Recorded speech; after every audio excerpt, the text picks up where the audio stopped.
It was intensified at first light, fanning out across wasteland near Harpham Grove. But there was no sign of Christopher.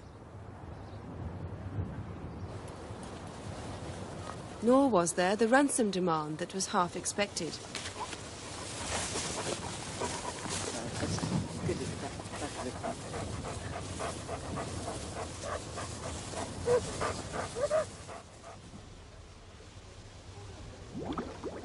Christopher Laverack had now been missing for 36 hours.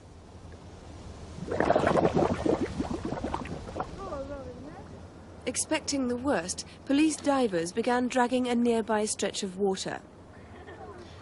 But the discovery was not made by the police. At the same time, 10 miles away, alongside Beverley Beck, this man was taking his usual Sunday morning stroll with his dog.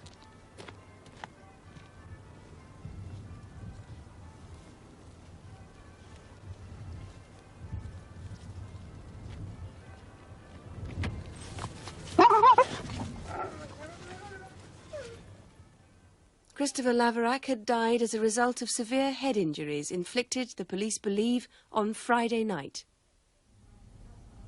And Detective Chief Inspector Baker is in charge of that case.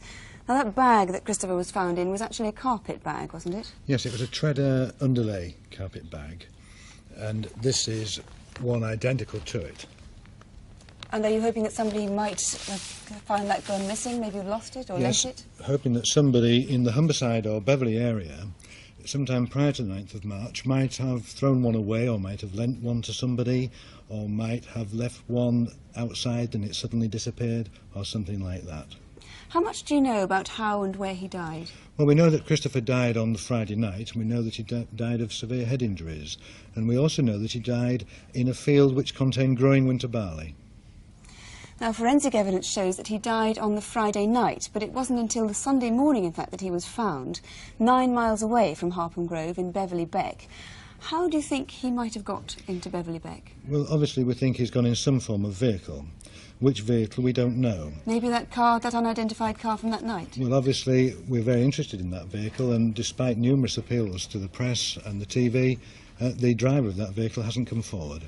But somebody at the Beck that weekend may have seen something, surely? That's right, and we've had a good response from the public. Many people have come forward, but we've never had a sighting of Christopher's body in the Beck until it was seen actually on the Sunday morning. So you think somebody perhaps would have parked on that bridge or driven past that bridge and seen something? Somebody could, yes. We did get a lot of reports of vehicles stationary on that bridge, and there's roads that go alongside the Beck, and the boy's body could have easily been put in from there.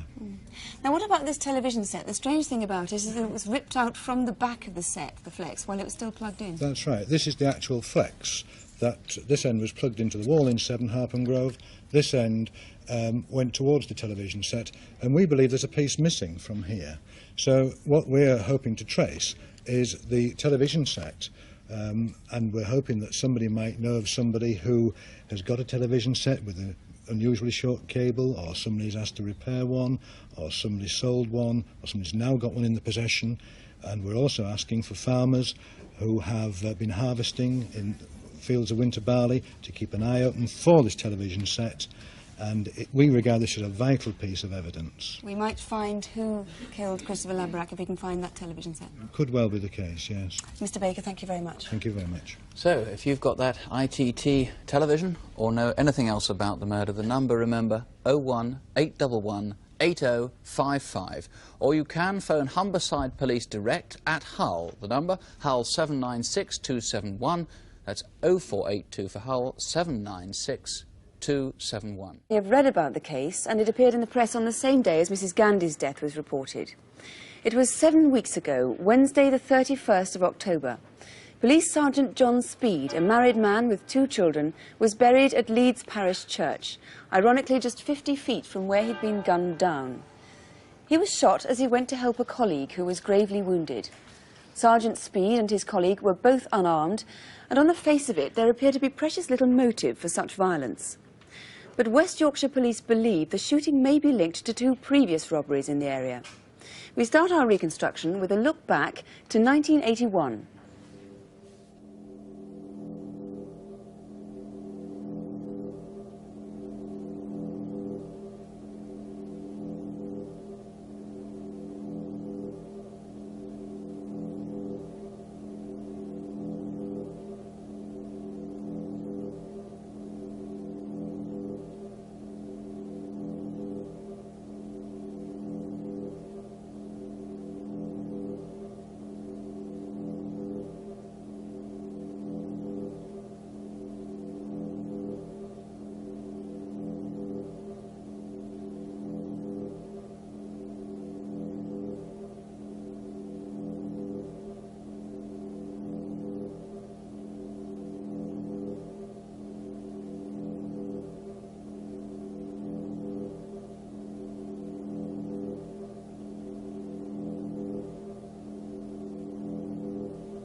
Police, please.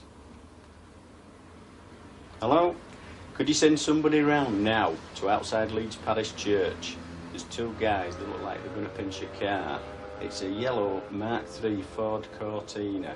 It's right outside the door, right opposite the front door of Leeds Parish Church. Will you attend Kirkgate near to the parish church? A report of two men acting suspiciously near to a yellow Ford Cortina saloon. Just a minute. Where are you going? I'm not going anywhere. Why? What's wrong? We've had a report that two men have been acting suspiciously round this car park. Is it you? I've done that. Have you been messing about with this Cortina? No. Have you been in this car? I've checked around the car park, but all is in order. 2977. Couldn't you get Sergeant Speed to come to the front of the parish church, Kirkgate?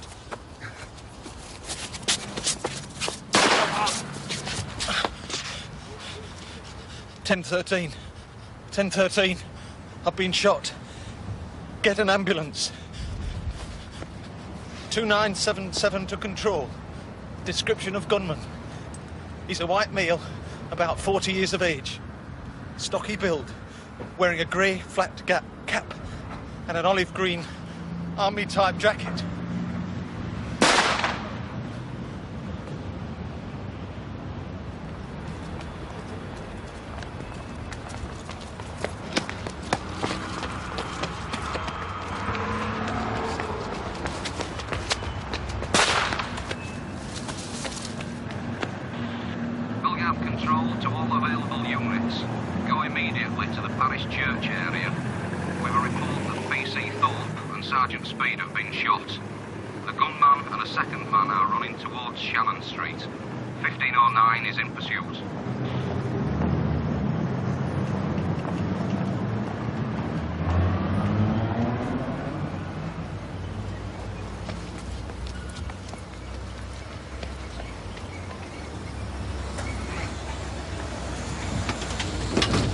Get out of the back. What the hell's going off, mate? Just leave me then. What's the guy there? Everything's tightening. Come on then.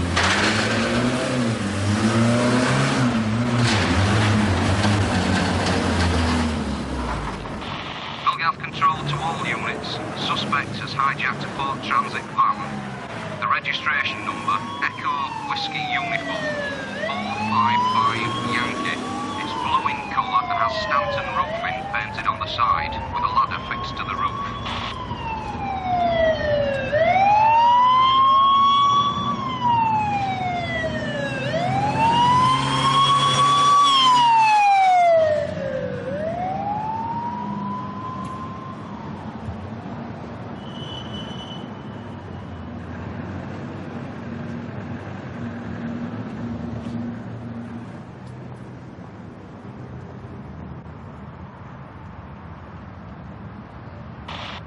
Stantons. It's the police from Gipton. Can you put the light on top of that van? It'll help us to find it. OK, thank you very much.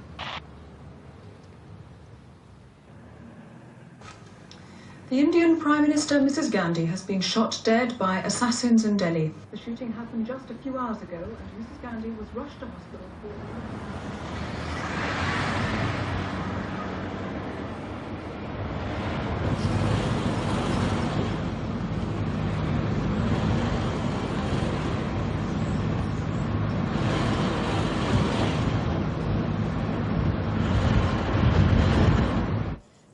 Spot of weather, please, Francis. Yes, there's a splash reaching Scotland and Ireland now, and it's going to be a damp Halloween for Scotland and Ireland. Further south, England and Wales looks pretty good today. It's going to be warm, quite sunny. There's some morning mist to clear. There's the odd patchy black cloud.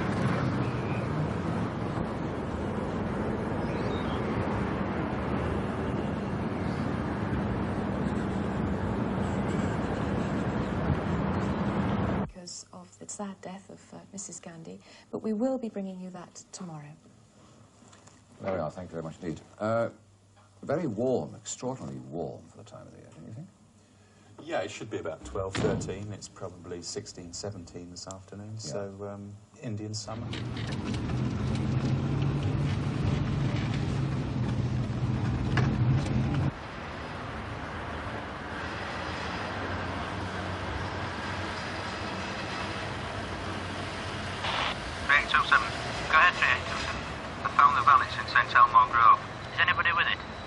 man stood at the back of it. Can I have some backup, please? OK, keep your distance, keep it under observation, and don't forget he's armed. I'll send some assistance. Yes, 10 pounds.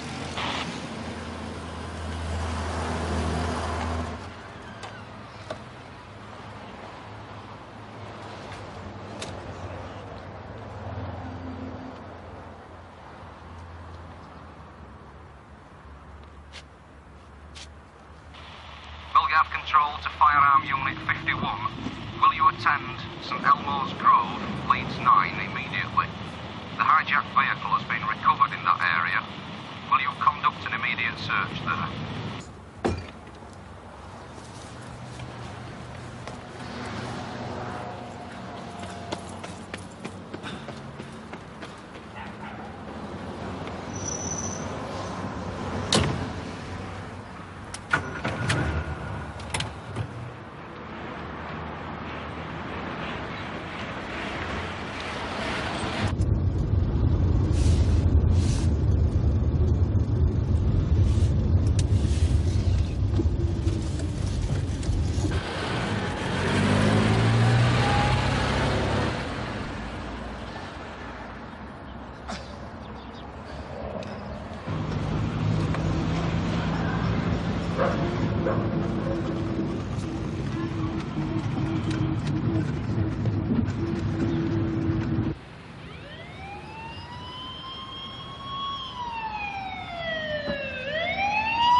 Outside the Anglers Club in Nippet Lane.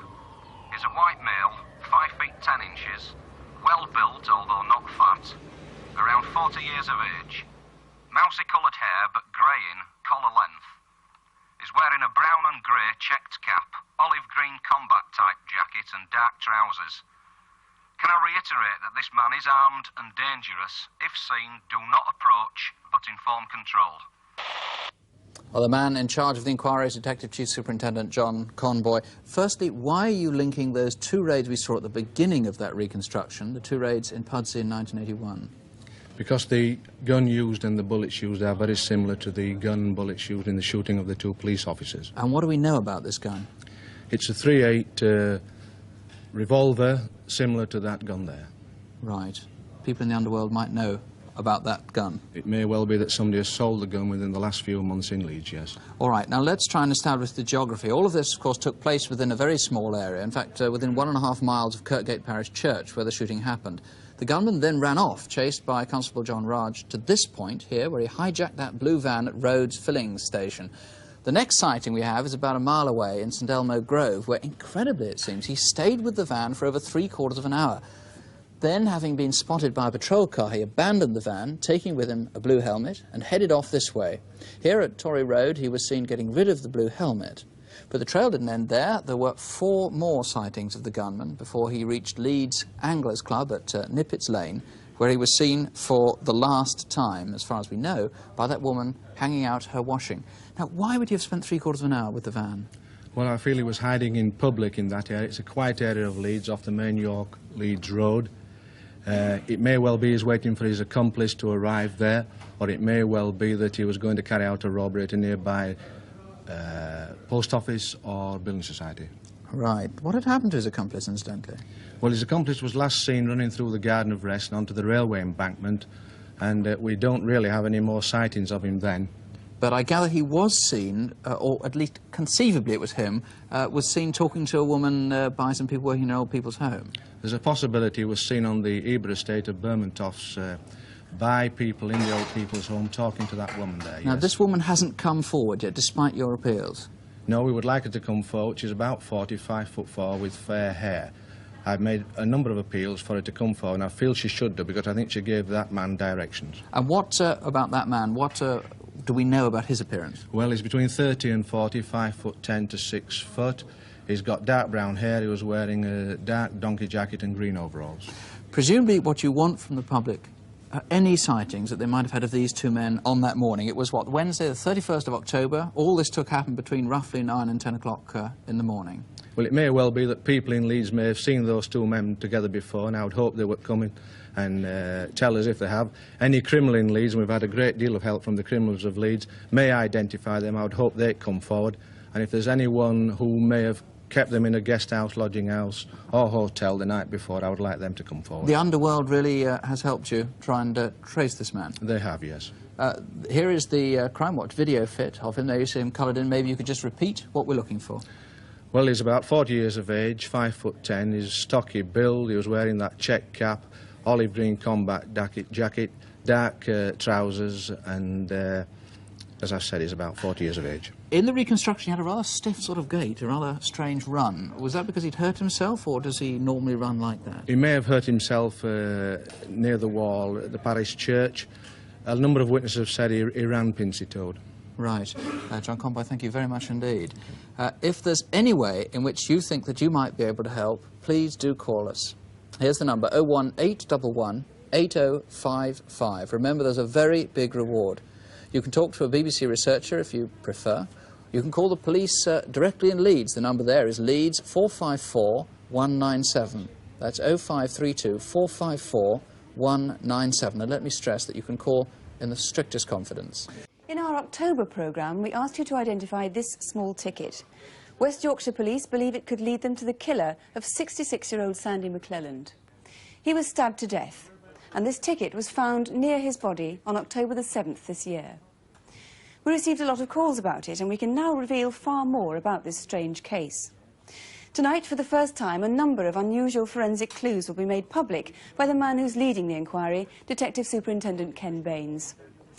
First of all, though, let's see our reconstruction. There was snow on the ground when we actually made the film, but remember we were having fine and sunny weather in September when Sandy McLelland disappeared from his home in Leeds.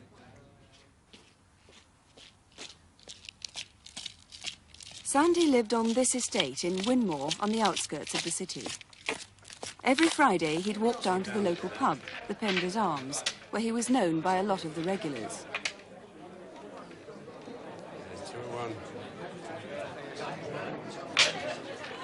Sandy's stepson, Brian Horn, and wife Elizabeth lived just round the corner from his flat. They spent a lot of time together, and Sandy looked forward to the Friday pint and game of dominoes. Since he rarely socialised with anyone else, the Horns were a little surprised when he told them that someone was coming to stay overnight at the flat. We now know that Sandy McLelland had a visitor on the evening of 5th of September. That's exactly a week before he went missing. We'd like to believe that this man is called Stuart. Brian and Elizabeth Horn, the stepson and stepdaughter, tell us that they visited the flat about 11:15 on that Thursday evening and actually saw Sandy with this man. He's about 30 years of age, 5'6" to 5'8", with sandy-coloured hair or light brown hair. He told the Horns that he was separated, that he got 2 children. Very, very vital that we find him as soon as possible. This is Stuart. He's come down to Leeds about a driving job. Well, you know, like a cup of coffee. You're lucky the kettle's on. You think you'll get your job done? Oh, should do. You know, I've got exams, CSEs, O-levels, and references. I should be okay. We've been down the Red Line. What a pint. You should have come for me when I went, were you? Well, I didn't know what you were about, did I? Yeah, yeah. There's your coffee. Yep. Yeah, listen. You like a sandwich?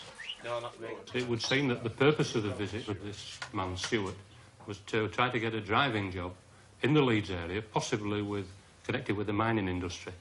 So therefore I want every possible firm or every firm in the area visiting with a view to seeing if they had anybody or set anybody on or interviewed somebody around about the 5th or 6th of September for such a job.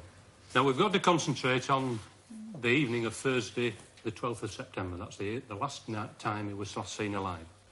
We know now that he went to the Asda supermarket at Crossgates with Brian and Elizabeth Horn in Sandy's own car. That's the Ford Cortina, the light green one.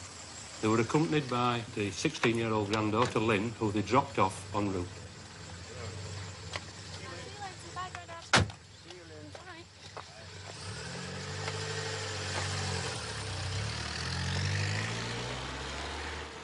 They went into the supermarket. The indications are, as far as the Horns are concerned, that Sandy was in a very, very good mood. There was quite a lot of byplay between them whilst they were going around the supermarket. Hello. Have you got everything now? I see, so. I see you later. Aye.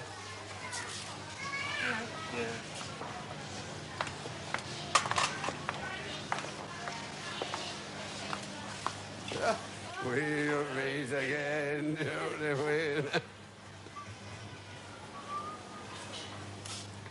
They came back from the supermarket to the Horns house in White Lath Approach. It would seem that the car was driven by Brian both to the supermarket and back to their house. You coming in? Oh, I've got a bit of heartburn. I think I'll go home. Have a bath. Take an early night. Aye. Aye. Okay. Give us the keys, lad. Yeah, we'll see you later, innit? Aye. Aye. Bye. Aye. Good night. Good night. Good night.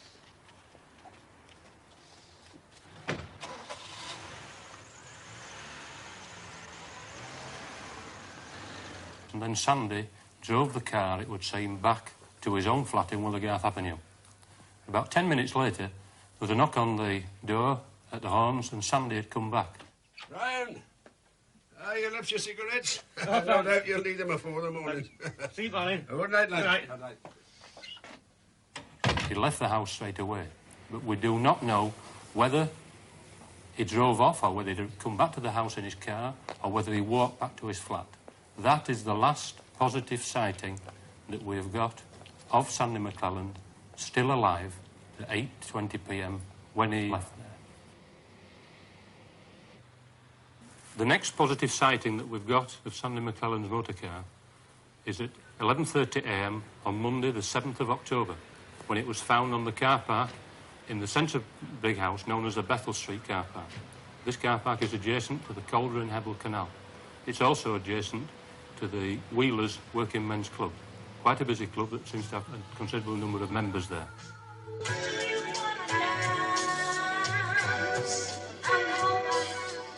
Wheelers was busy the night Sandy disappeared. There were several charity acts on and the place was full.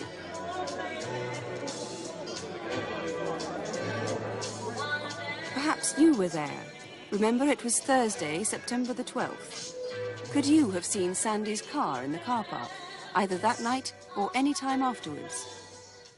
We need to be getting in amongst the shoppers to see if we can establish, first of all, when the car was left there, and if possible, of course, establishing who exactly or actually left the car on the car park.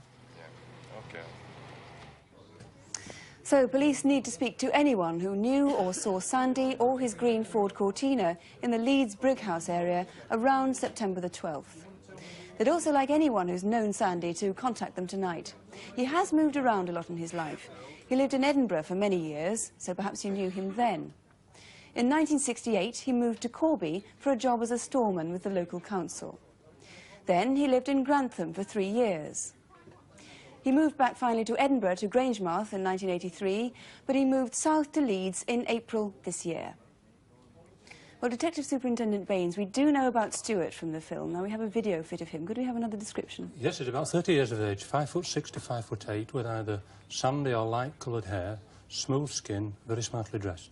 Absolutely essential that we trace this man. He may not be connected in any shape or form with the killing, but we need desperately to find him. We do need to eliminate him. And we need to eliminate him as well. Right. Now, the clues themselves. The first clue is the bedspread, which was found in the boot of the car with Sandy's body. What does that tell you? Yes, as a result of some forensic examination by using camera filters, we have in fact been able to, or they've been able to bring up a trademark on there, which indicates, as you can see on the screen, that it was in actual fact manufactured in 1961 for the British Army by a firm just on the Lancashire-Yorkshire border. The other important thing is that this little ticket that we talked about before was stapled to the bedspread. Yes, and the indication so far is that that is probably either a dry cleaning or a laundry ticket. And again, we would ask anybody who's worked in such business for the last 24 to 25 years, if they can identify the format of that ticket, would they get in touch with us as soon as possible? Absolutely, again, essential.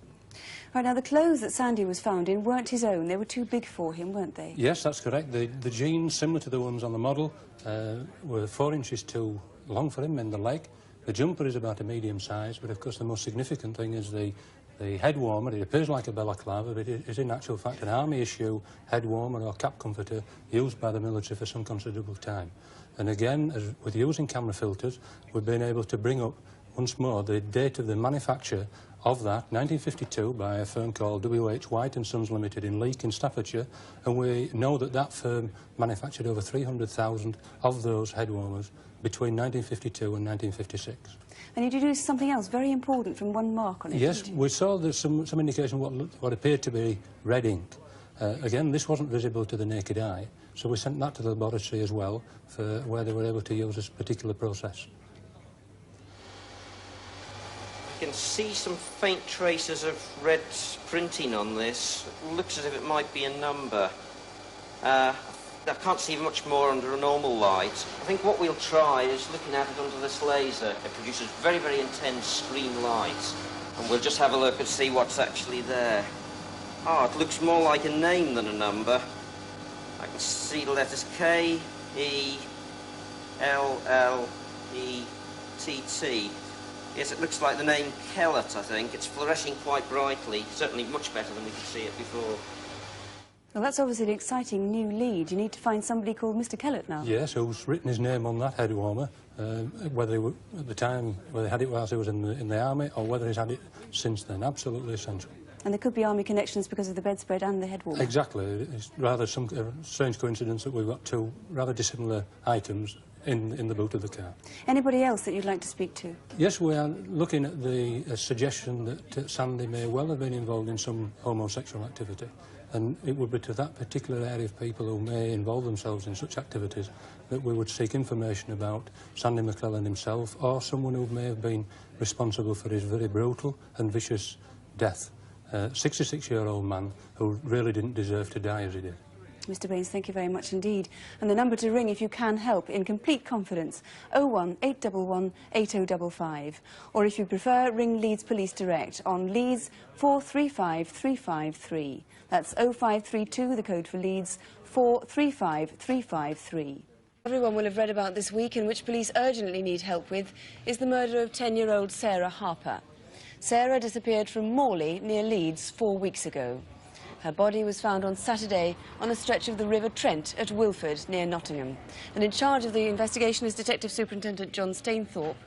Do you feel at all that Sarah's death is linked to any of the other cases? Certainly there is no evidence to suggest they are linked, although of course we are keeping our options open in that direction.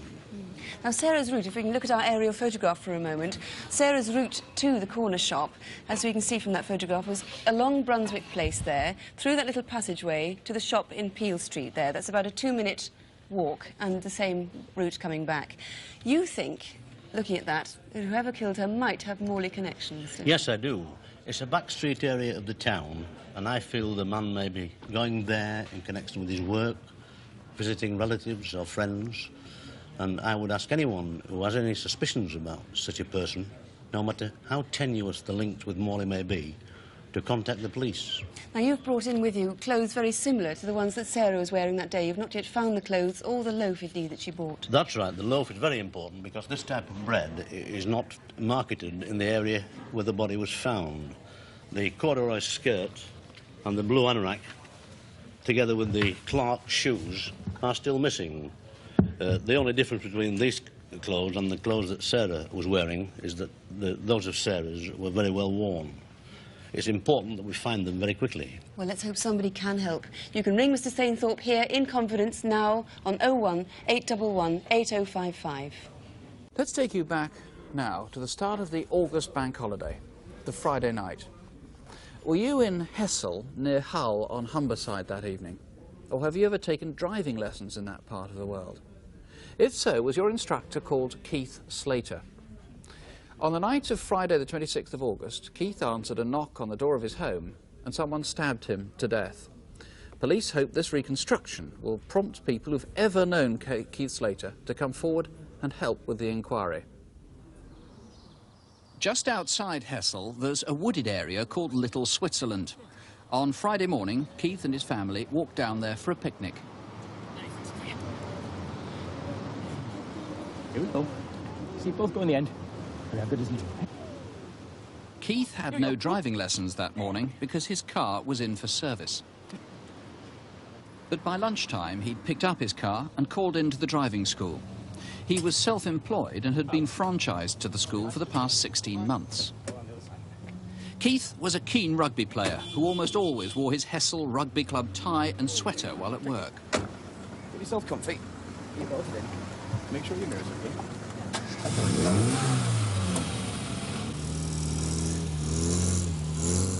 That's lovely. As we just follow the road round. That's it, now careful. That's it. That's fine, he's got right away, he's coming first.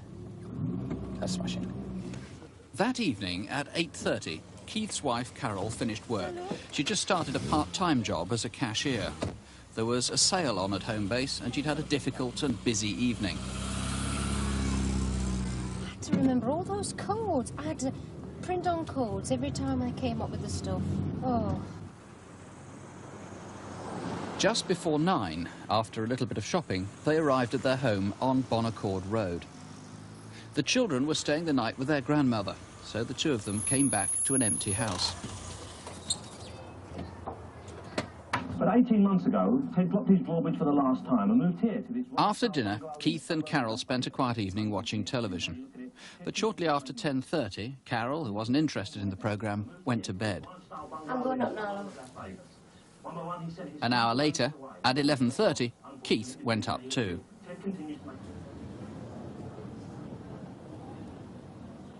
At midnight, in Northgate, this pub barman was walking home. Can you tell me the way to Bonaccord Road? I don't know, sorry.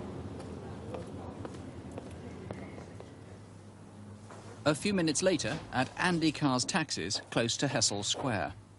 Alpha 18, 210 Buffet Road to the Silver Cod. Can you give me directions to Bonaccord Road? Yes, if you go to the top, turn left, follow the road down, and it's first on your right-hand side. Is it past the Nolan pub? No. The witnesses described this man as stocky, with crew-cut hair, and in his 20s or early 30s. If it was you, please call us straight away to be eliminated from this inquiry.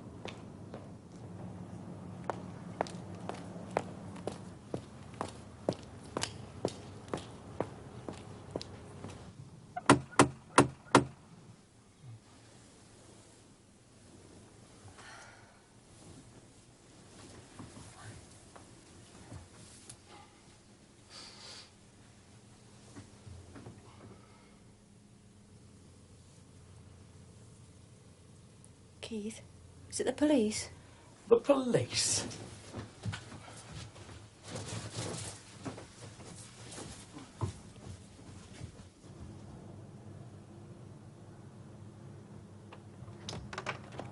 Keith Slater. Yeah. Keith!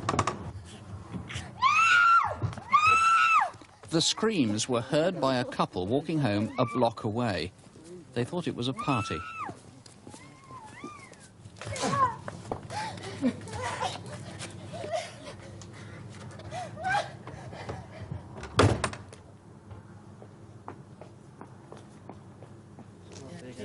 The couple then saw a young man in a dark coat come out of Bonaccord Road. At 12:25, a man was sighted heading towards the footbridge which spans the railway line and Clive Sullivan Way. It's now 6 weeks since the murder, and police are still anxious to trace everyone who knew Keith Slater and those who learned to drive with him. In particular, they'd like to hear from one young woman. A blonde girl was seen with him several times between February and July at the National Pub on National Avenue in Hull. She was petite, described as stunning, and witnesses remember that she wore a good deal of gold jewellery. Was this you, or do you know who she was? She and Keith were also seen here in Cottingham. She was aged around 20, was smartly dressed, and may well have carried a briefcase. There's another woman detectives need to trace. On the day before the murder, a rugby friend of Keith's flashed his lights at Keith's car on First Lane, Anlaby. It was about 8:45 in the morning. Although Keith's diaries show no lessons booked for that time, a woman with fair or brownish hair was driving the car. Do you know who she was? Mr. Lilly, were those two different women or one and the same? Well, the evidence is that the descriptions do differ somewhat, but really it is something we must keep an open mind on. Now, there must be suspicions that Keith was having an affair with somebody whose boyfriend or husband didn't like it, or at least he suspected they were having an affair and took it out. Yes, this is obviously an area that we've looked at. Inquiries have brought forth many useful lines, and that is one of them, yes. Now, obviously, this woman or these women have done nothing wrong themselves. Obviously, if they don't come forward after there's an appeal, there'll be people who are bound to suspect that they're some sort of accessories to the murder. But you desperately need these women to come forward. It really is imperative that these two women come forward. It is true to say that they have not committed any offence at this stage, but they really must come forward. I would urge also, of course, that if any relative or friend knows who these people are, then please come forward as soon as possible. It really is imperative that we trace these two people. OK, now the man himself, who seems to have known something about the area, we've got quite a good description of him, haven't we? Yes, we have an artist impression which was done by Carol Slater. Carol saw the assailant fighting with her husband as she came down the stairs, having heard the disturbance. And she made an artist impression as a result of that. What I would say, of course, is that that is exactly as Carol remembers him. I wouldn't feel for 1 minute that he has such starry eyes if he's sat at home now or indeed in a pub. But we must say that is as Carol remembers him in the heat of the moment. Now, someone must have suspicions about a boyfriend, a husband, somebody they know who looks a bit like that. But one thing is that he must have got covered in blood that night. Yes, Carol was covered in blood because Keith was bleeding quite profusely, and she was covered in blood as she helped him back in. The assailant must have been well covered in blood. What I would say is that there must be someone sitting at home who knows that someone came home during the early hours of Saturday the 27th of August, covered in blood, acting suspiciously. They must hold a question mark against such a person, and I would urge them, please contact us here or at the police station as soon as possible. If you think you know who that man is, if you think you can help, if you think you know who those women are, if you knew Keith Slater and haven't yet contacted the police, and above all, if you know that woman or those women that were seen with him, please call us right away. 01811 8055, or call the incident room at Hull. That's on 501 222. That's 0482, the code for Hull, 501 222. Investigation which began in September.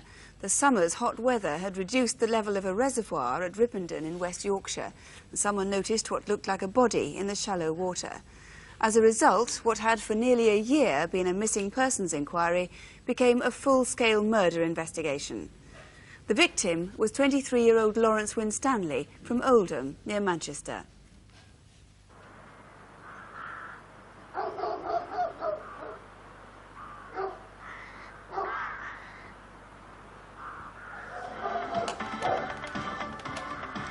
Laurence was a car fanatic.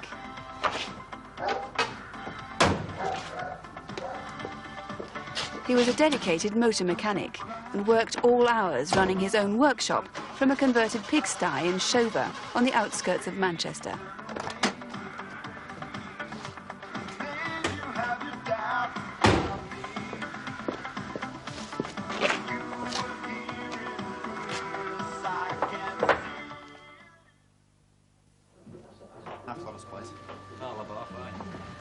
There's 3 halves, Sandra, please. He'd been working on Sunday, October the 2nd, but about 1:45, he dropped into the local pub, the Windsor, in Shaw Road in Royton. He was a regular there, although it was unusual for him to be there at lunchtime. Windsor. Just a moment, please. Laurence, phone. Right, coming. Right.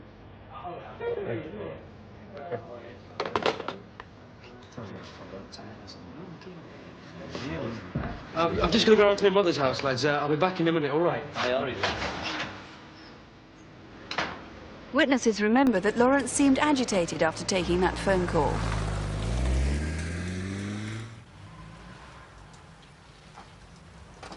Laurence's mother lives 5 minutes' drive away from the Windsor pub, but he didn't arrive there until after 3 o'clock, more than an hour later. Where had he been in the meantime?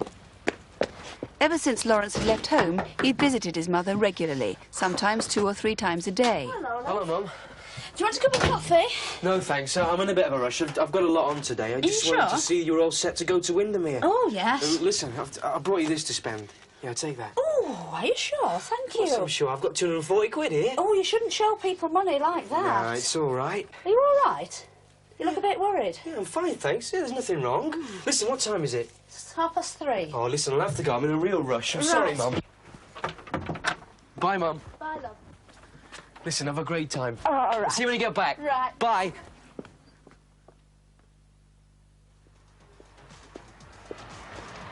Later that Sunday evening, Laurence was back in the Windsor. So listen, when can you come and fill that pitting for us up at the garage? Oh, come and have a look tomorrow, eh? Only I've got that spade of yours in the case. I can go get it now if you like. No, don't bother. We've got plenty at work. So how much material do you think you'll need to fill in the pit? Don't know. Like I said, I'll come and have a look at it tomorrow. I can start tomorrow if you like. Oh, that's great, yeah. All right, I'll see you later. All right. OK, see you, Laurence. Nobody actually saw Laurence leave the pub that night, so the builder is the last known person to have seen him alive. That night, Laurence Winstanley disappeared.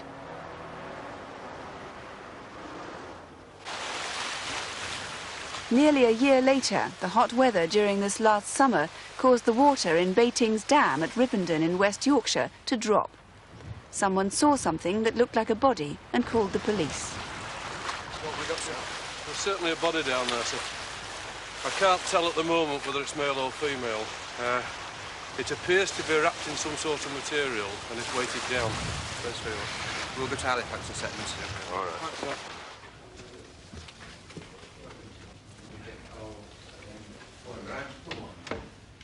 Good morning, ladies and gentlemen.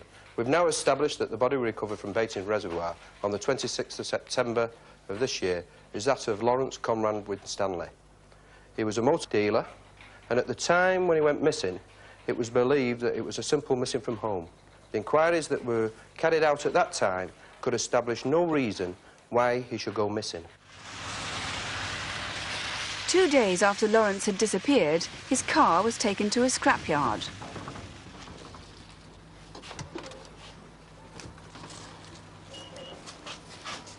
Just a runner, lads? Yeah.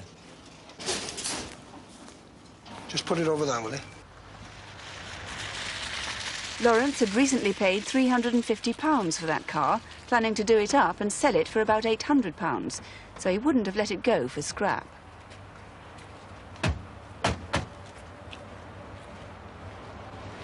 Three weeks later, a workman at the scrapyard recognised the car from a report he'd seen in the local newspaper and reported it to the police.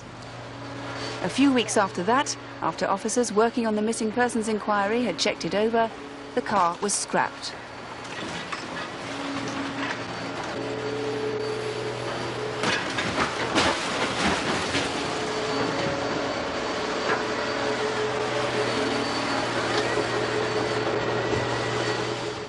Well, this had been a particularly violent murder. Mr. Wilkinson, have you discovered a motive at all for it? After 16 weeks of inquiries, we've been unable to establish why anybody should want to kill Laurence Winstanley. It would appear from our inquiries that he had a life separate from that known to his family and friends, and it is this part of his life that is a mystery to us in the inquiry, and we feel that anybody who knew him in that part of his life might hold the answer to this murder, and we appeal for those people to come forward. Anybody who haven't spoken to at present who know him. How do you know he had a secret life? Was it to do with cars, or...? It could well to be do with his cars or his social life. The actual contents of that life we don't know, but we feel that it is an important part of our inquiry. No clues then on the phone caller in the pub? Again, we've been unable to trace the person who made that phone call, but it is of such significance to the inquiry because it caused Laurence to be worried. It caused him to leave the public house that day and tell people he was going to his mother's, but he didn't go there for another hour. We want to trace that caller. We want them to come forward. We think they know what caused him to be worried that day. Laurence disappeared on the 2nd of October, a Sunday, and so did his car, not to reappear again until the 4th of October. Where do you think that was during that time? We're trying to trace the movements of that car. It must have either been garaged or parked up somewhere between those two takes. It is essential for us that we find out where the car was.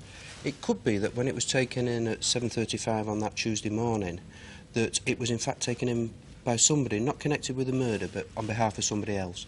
And we're appealing for that person. They might not want to come forward because of the horrific nature of this murder. A man's been shot and burnt and he might be frightened for his own safety. We want that person to come forward to assist us. He gave the name Burrows, which might be significant. This is one of the 3 men at the scrapyard that day. That is... This pickaxe head that you've brought in here and sash cord, like this, had been used to weight down and tie Laurence's body in the reservoir. That's correct. What clues do these provide? The pickaxe head was new. It would appear to have been purchased or stolen for the purpose of weighing the body down. It's of South American origin and it's distributed by one person in the UK, Chiltern Manufacturing Limited at Eccles. The sash cords are manufactured at Bolton. They're distributed under the trade name Flaxine by a firm called Anderson's, or they come without a trade name on them at all, direct from the manufacturers James Levers and Son of Orient Mills Bolton. Anybody who sold these 2 items together about the 2nd October or could see someone in suspicious circumstances who might have had them or who might have had them stolen, we would like them to come forward and speak to us. We think this might be a new line for the inquiry. Right, this has never been revealed in public before, this information. This is the first time it has been disclosed. Now, you believe that Laurence's body could have been dropped in Batings Dam on the Monday night, October the 3rd, so somebody may have seen something suspicious there. That is correct. We think that somebody might have seen something suspicious at the dam or know something about these materials that weighed the body down. Finally, as a result of the programme Trailers this week, a man has already rung your incident room with some important information, you believe? That's quite correct. He rang yesterday morning, he gave a name and he told us that he was going to watch the programme tonight. He said he knows of a woman who has vital information for the inquiry and he said as a result of this programme he will contact us again. I'm appealing for that man to speak to us. It is vital he talks to us. He might be frightened, as anybody else might be, because of the horrific nature of the murder, but we will protect anybody and keep anything they tell us in utter confidence. Right, so if that was you, please do ring. Here's the number if anybody who thinks they can help. It's 01811 8055, or you can call the police station at Halifax direct on 0422 337 021. That's 0422, the code for Halifax, 337 021. Aroused such feelings of revulsion as the killing of a child. One Sunday lunchtime in early August, the body of a 7-year-old, Angela Flaherty, was discovered in a play den in a copse close to her home in Huddersfield. The police have launched a huge inquiry, and though they think it's likely the killer is a local man, potential witnesses to the events that day might come from anywhere in Britain. There are sightings of 2 men, either of whom could be the killer, and detectives on the case, as well as Angela's family, hope you might be able to tell us who those people are. Good morning, ladies and gentlemen. We're now 3.5 weeks into this murder inquiry, and I think it's perhaps about time that we had a look at the facts that we know them to be at this moment in time. Angela Leanne Flaherty was 7 years of age.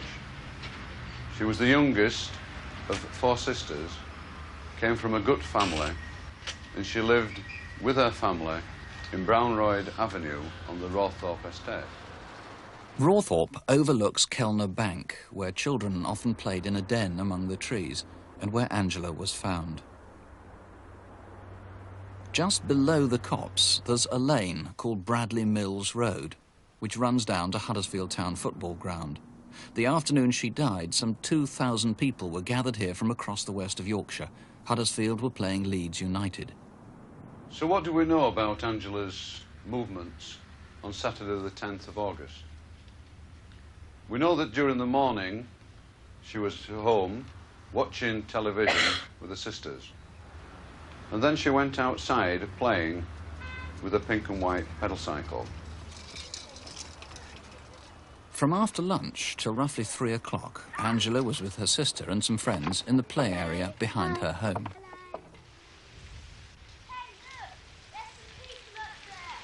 At 3, she was seen with a friend not far away at Rawthorpe Infant School. Can we come up? No, you're too little. I'll call the caretaker. He's gone home. Come on, Michael. From then on, it's not clear what Angela was up to until 5 o'clock, when she was back in the play area.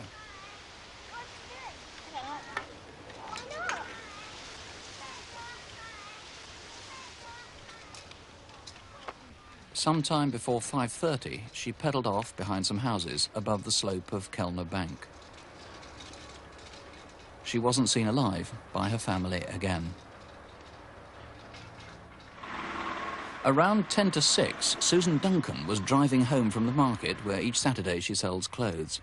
Her route brought her right behind the cops as she made her way up Bradley Mills Road. When he landed, he lost his balance practically, and he started running up the hill hell for leather, as if somebody was after him. He looked about age 16. He had fair complexion.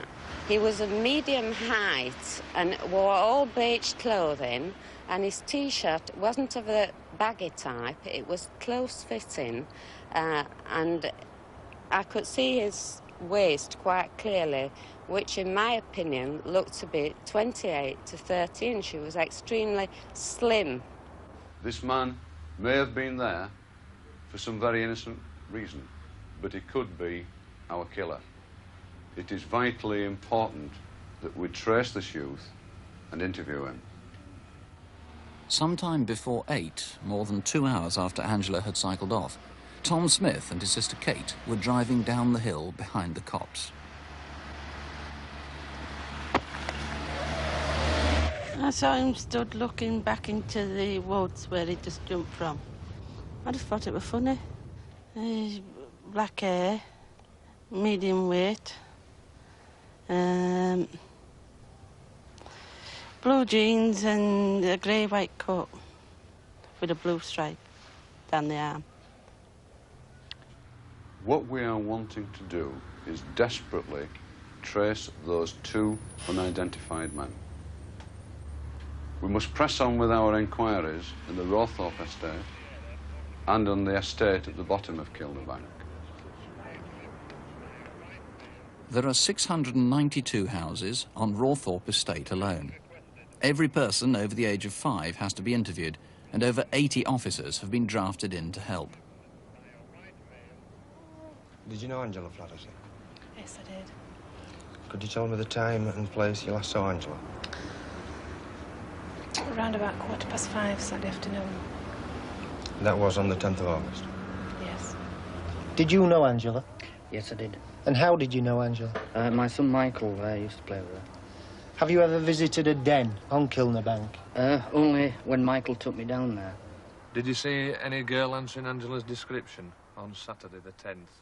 Every male over the age of 10 who lives in the community is being asked to account for his movements on the day of the murder. Each story then has to be verified carefully. Detectives strongly suspect the killer will turn out to come from Angela's own neighbourhood.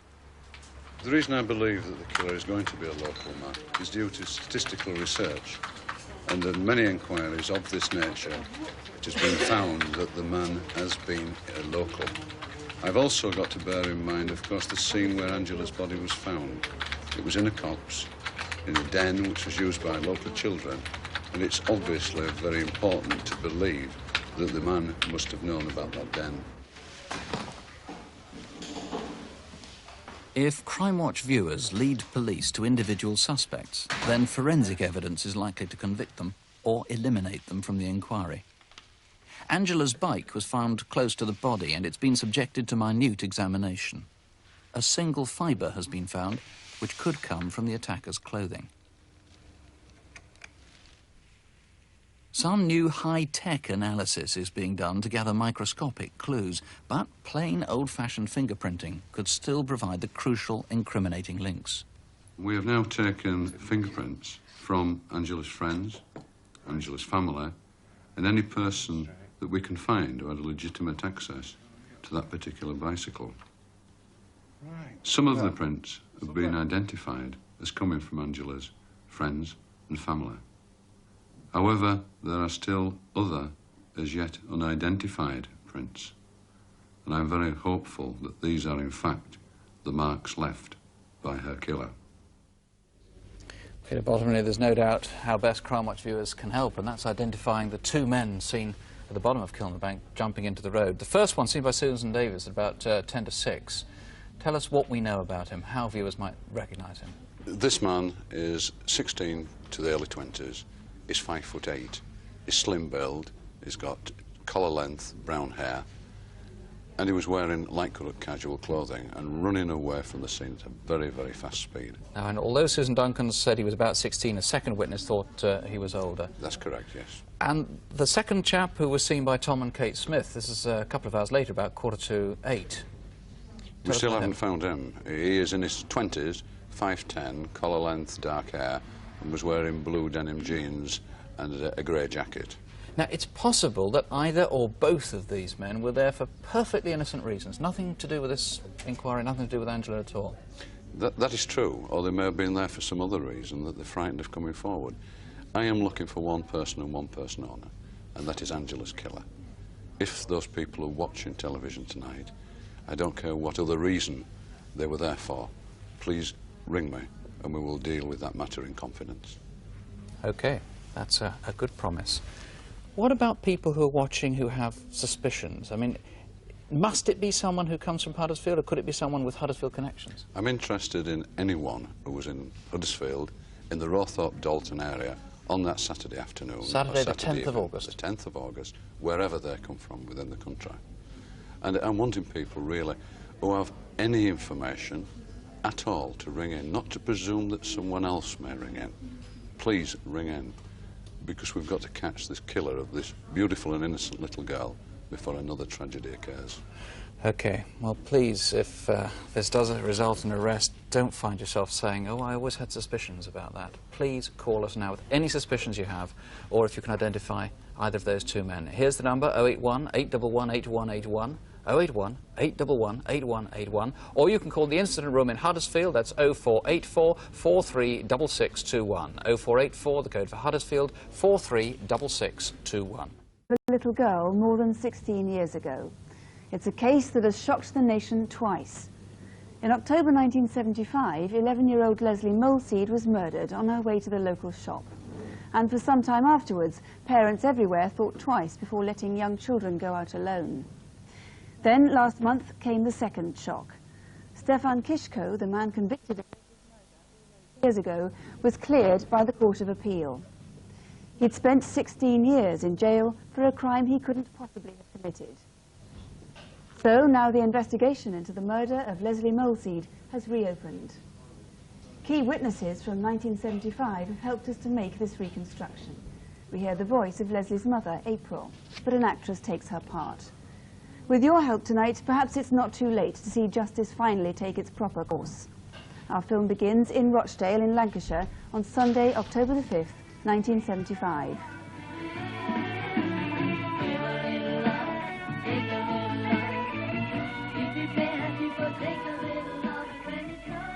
She loved her music. She liked to be city rollers. That was her passion. She used to run around with a tartan scarf tied round her arm, you know, and be city rollers stocking and whatnot. And her sister used to argue a lot because she was always pinching her sister Laura's be city roller posters, and just a rough tumble little girl she was. It's just she was exceptionally small, that was all. She looked very delicate, very small. She had open heart surgery when she was about 3, which she came through with flying colours. And everybody knew Leslie. She really was a lovely little girl.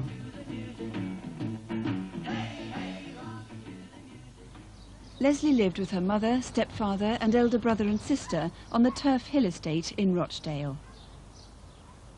It's Sunday the 5th of October 1975. And a very nice record that they've suggested is this one. Leslie? Yeah? Just pop in here a sec, please.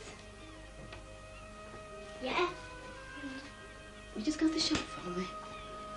I only want a loaf of bread. I want an air freshener either. Okay, I won't be in a minute. Bye.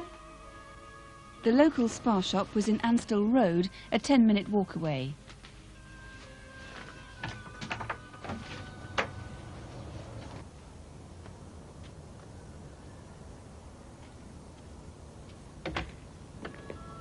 Where are you going? I went to the shops. Do you want anything? No, thanks.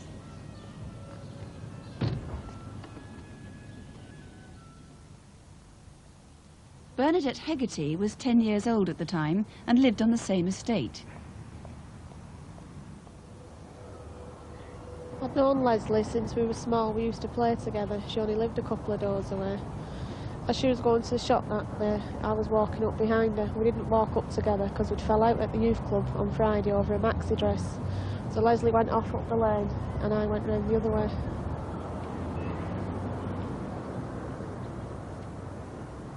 Leslie was never seen again by anyone who knew her.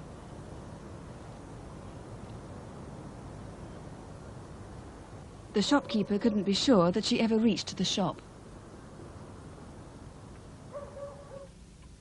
An hour later, a few roads away from the Molseed's house, Emma Tong was waiting for her son, who'd arranged to take her out for the afternoon. Through the window, I saw this car with a child sat in the front.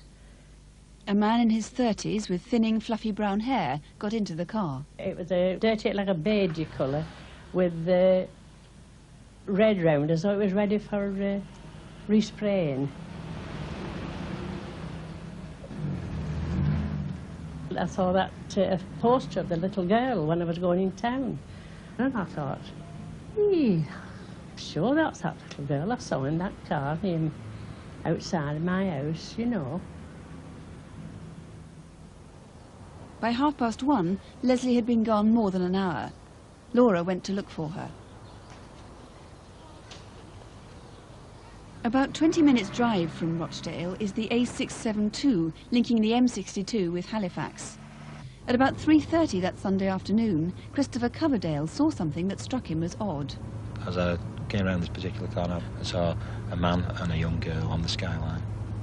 He was quite a large chap, portly, receding hairline. On a cold, misty October afternoon, it was strange for anyone to want to go walking on the moors. At dusk, just over 2 hours later, Sandra Chapman and her husband were driving past the same spot. There was a white car in the lay-by and it had all this red primer on it, and I took particular notice because it was parked very tightly in the corner and there was no one around. 3 days later, Leslie's body was found just a few yards from the lay-by. She'd been stabbed repeatedly. Time, doesn't it? Well, perhaps tonight, Trevor Wilkinson, someone can help find who did kill Leslie and right that terrible miscarriage of justice. That's right, Sue. West Yorkshire Police last year, having uncovered the evidence that clearly showed that Stephen Kisco was not the murderer of Leslie Molseed, we began re-evaluating the evidence that was gathered in 1975. That evidence revealed very striking similarities between the sightings of Emma Tong and Christopher Coverdale. That last sighting of Christopher Coverdale's was within yards of where Leslie's body was eventually recovered. What exactly are those similarities that were striking? In both sightings, the man was, in 1975, believed to be in his 30s. He was wearing a dark brown jacket, lighter coloured trousers, and a light coloured cardigan underneath the jacket. The child's clothing in both sightings was identical to that worn by Leslie. What must now be remembered is that that man would be in his late 40s or in his early 50s now. And how many people do you have who seem to have seen that white car with the red primer around it? Apart from the sighting in the lay-by that has been shown tonight, there is 3 sightings in Wellerth Lane near Mrs Tong's house. 2 of those other sightings, the people are convinced that it was a Vauxhall Viva. One of the people who saw it believe, and he is from the motor trade, believes that it was a 1965 model, and that would mean that it could possibly be on a D plate at that time. Now, on that afternoon, there was another sighting in that lay-by, it's October the 5th, which could be very significant. As we passed this lay-by, we saw this ex-GPO van, horrible painted colour, and I just turned around to the door and said, "Oh, look at the colour of that ruddy thing." Just seeing the van parked there with the rug, you know, all around the windows, that I think made us think that probably somebody was courting. Now, how important do you think that could be to you? It's a very important sighting. Mr Jones says that that sighting and that colour of the vehicle is the best one he has seen since 1975. That vehicle we know had been in the lay-by or visited on several occasions between 2 p.m. and 6 p.m. on that afternoon. It may not be connected with the murder, but it might be somebody who actually was there for other reasons that they couldn't come forward in 1975 who might have seen something very relevant. There was 8,000 inquiries to try and trace that vehicle. It wasn't traced. We asked that person to come forward now who owned the vehicle, who might have seen something. We realised that all the sightings we're asking people to put together, the man, the vehicle and that vehicle, are 16 years old. But what has been impressed us is the clarity of the memory of people who have come forward since 1975. We actually believe that in 1975 there was a member of the public, and a viewer tonight probably, who had suspicions about a member of the family, a neighbour, a friend, a work associate. And now, since 1975, they may have reoffended. They may have come to notice of the police. They may even be in prison now or have served a prison sentence. We want them to come forward and tell us about that person. They may have been very anxious when the body of Leslie was on the moors that day, that time between the 5th and 8th of October 1975. That anxiety would have been relieved when Mr. Kisco was arrested and eventually convicted. When his appeal was become successful, that anxiety may have returned. We need that phone call. The nightmare that has revisited the Molseed family twice in 16 years needs to be laid to rest. We want a phone call that will give us a key that unlocks this case and finishes their anguish forever, and also Mr. Kisco's. And this is the number, if you can help, 081 811 8181, here to the studio, or you can contact Bradford Police Station direct. That number is 0800 212 392. That's a free phone number, 0800 212 293. Or over the age of about 30, the name Leslie Molseed may be familiar to you. Her face became a poignant symbol of child murder. If you're under 30, you may know the name Stephen Kisco. His conviction for Leslie's murder was one of the most dramatic miscarriages of justice. Tonight, we can reveal new evidence in a bid to find the real killer of Leslie Molseed. Forgotten for 2 decades in a high-security laboratory in Yorkshire. A few remaining fragments of evidence from Leslie Molseed's murder. In 1999, with the case reopened, new technology revealed a startling clue. We were absolutely elated. Really. It's like all Christmases rolled into one. They had actually found DNA. One Sunday afternoon in 1975, April had sent her daughter Leslie out to the local shop on the Turfill estate in Rochdale. I says, Leslie, will you go and get me a loaf, darling? I haven't got enough bread for dinner and that. So the argument started. This was normal with Leslie. Well, how much am I going to get for it? I says, you'll get your usual.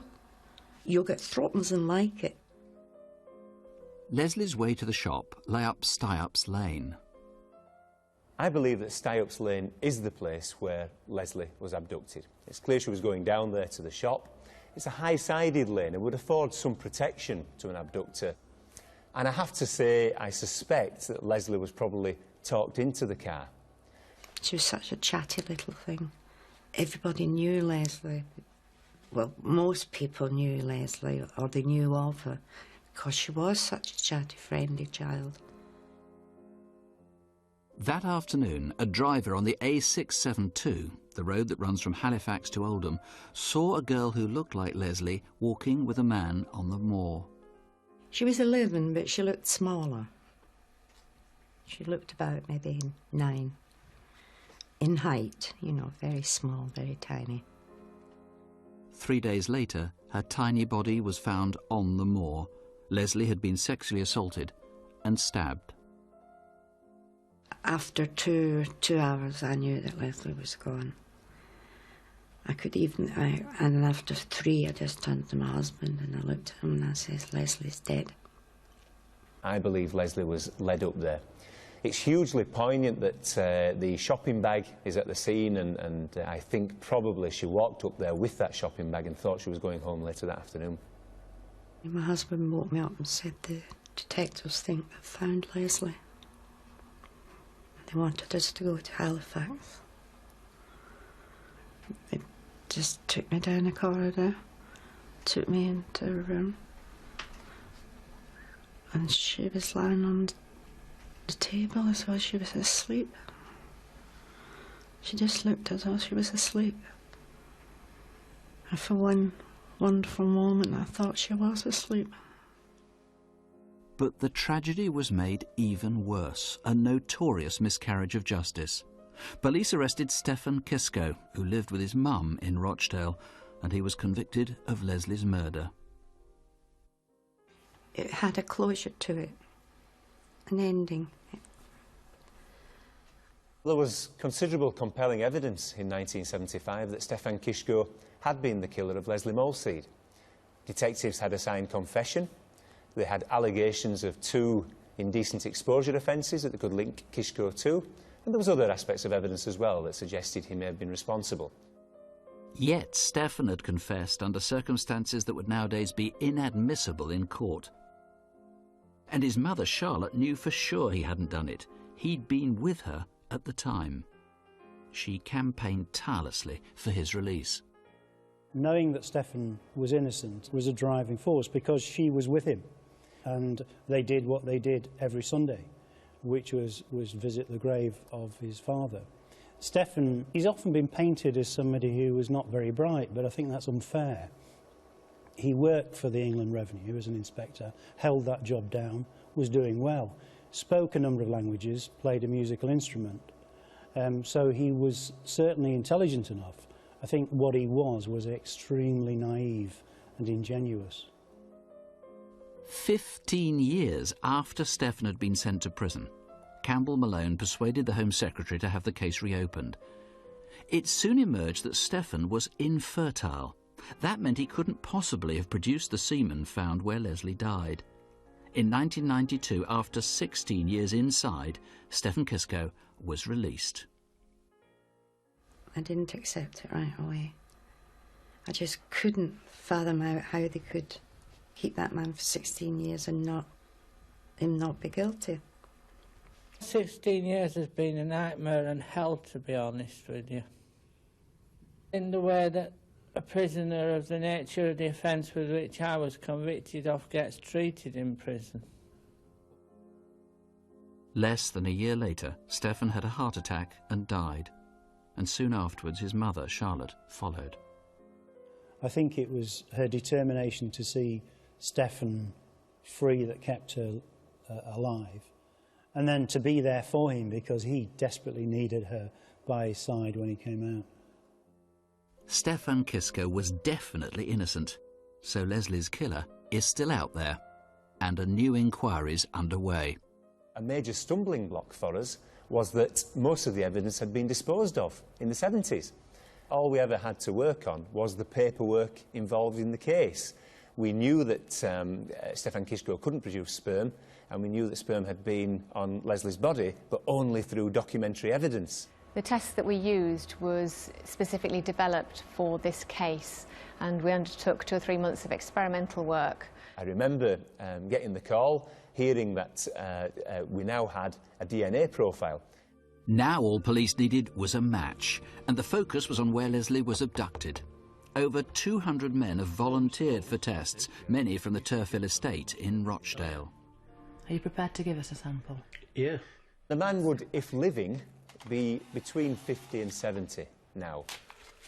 We can, with one simple process, eliminate people from this inquiry once and for all. We have indeed checked the profile against people like Peter Sutcliffe, Robert Black, the type of people that are in prison for such things now, and there is no match there. All we need is a name. After 28 years, we will never have a better chance of catching the killer of Leslie Molseed. Max, you say you've tried to get a match, but you've only released to the fact today for Crimewatch that you've got this DNA. Why have you withheld that? Well, it's a wonderful breakthrough for West Yorkshire Police in a crime that we're really keen to see solved. And of course, Crimewatch have a terrific record in terms of old cases. We've held on to this information because in the time we've had it, we've looked at all the suspects that were raised in 1975. Something like 12,000 people were seen in the first 3 months, and gone through the main suspects. We haven't found a match, and I'm looking to viewers to help us find that match tonight. Now, the tragedy is that if people had suspicions, because Stefan Kisco was in prison for it, they presumably assumed they'd been wrong. Absolutely, and I quite understand why people perhaps haven't come forward in the past. We have a situation here where Stefan Kiszko was arrested something like 3 months after this terrible murder in October 1975. So I'd look to people to think about going back to 1975. We know that our offender must be in the region of about 50 or 60, 70 years old. He would have had access to a vehicle and probably knew the areas, probably knew Rochdale, the Turf Hill estate, and probably knew the Ripponden area. So if you can put those together, please call in. It's possible, of course, he's since died. Yes, absolutely, and that's a very important part of our work. It's a very easy process for us to eliminate people. Certainly we can see them in a 2-minute process when they're living, but we can also eliminate people who are dead. So I'm very keen that callers who might harbour suspicions about any particular man from that time do call in with those details. It's a simple process for us. Whoever did this obviously doesn't have much of a conscience. He was prepared to see an innocent man stay in prison for 16 years. Perhaps more worrying, though, is it just seems improbable, doesn't it, that somebody who had an unblemished record before should abduct a little 11-year-old who looked 9, take her up to the moors, stab her repeatedly, and then never offend again. Absolutely. This is a ruthless, brutal murder of an 11-year-old girl, happened in Yorkshire. And, you know, we really need to catch this man. He may well have offended before, he's likely to have offended since. The best thing we can do is get him behind bars. Well, if that's not enough, listen again to Leslie's mum. This will be the last interview that I will be doing. I live in hope, but I have to step down now. I don't think I'll ever see who killed Leslie. But my children might. If you've any suspicions at all, as you've heard from Max, a DNA swab can just so easily settle things. Just call in, for the sake of Leslie's family and for the sake of any other potential victims. Does the name Michael Towler mean anything to you? Michael Towler, that is, from Holly Street in Great Horton in Bradford. Michael was a part-time shop assistant and a charity worker until one Wednesday night in early August he was murdered. This appeal now is naturally focused on the Bradford area, and it's aimed in part at men who've had gay contacts there. For there are two things that seem likely about Michael's killer. He might have been one of Michael's homosexual partners, and he may well kill someone else. Our reconstruction begins in Shipley in West Yorkshire. Good morning, Dial Bradford. Elsie, I wonder if we ought to do a couple of letters. Could you take one for me? Dial is the Disabled Information Action Line, and Michael helped here several times a month. I am writing on behalf of the group. I first met Michael about 3 years ago, and I mainly got to know him through the fundraising committee. He was treasurer, I was secretary. I always found him a kind man, a straightforward man, and a very honest man. If anybody needed anything doing in the street where he lived, he would do it. Michael was always there. Holly Street's a little dead-end road with houses back to back, so you go through an alley, sometimes called a ginnel, to reach Michael Towler's door. It's the sort of place where everyone knows everyone. I've known Michael 20 years, and I've been here 22, and we made friends. They used to call in quite regular for a cup of tea and a chat. Hello. If he didn't want a cup of tea, we'd have the chat. Oh, Margaret, how are you? Hello, Michael. I'm all right. He used to do jobs for me. They were always willing to help. What have you been up to while I've been away? Nothing. It's been very quiet. I knew Michael was a homosexual, and it never made any difference with any of us on the street. On Wednesday, the 5th of August, Julie Walsh, one of Michael's neighbours, was watching the Olympics with her boyfriend and her son. They were waiting for the finals of the women's hurdles. Billy, turn the telly down. Michael's having an argument with somebody. What's he saying? I don't know, turn it down. Really isn't it? One of our elder, unified team 6-7. Hemmings, Jamaica, lane 8. This is a monster. I knew it was Michael's voice, but I don't actually know who was shouting at. I never saw anybody. I just thought it were kids in garden messing about. This time they go. Hemmings very slowly away in lane number 7. Sally Gunnell's gone very quickly. Good, good. Michael's argument couldn't have lasted long, because half an hour later he was chatting calmly to a friend. But he was clearly finding this a trying evening. Yeah, right. Oh, hang on. Hey!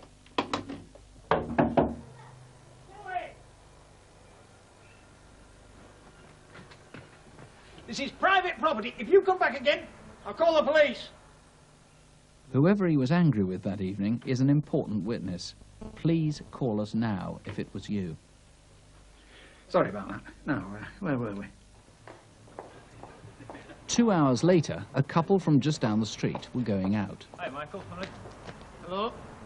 Michael looked as though he was waiting. Was he waiting for you?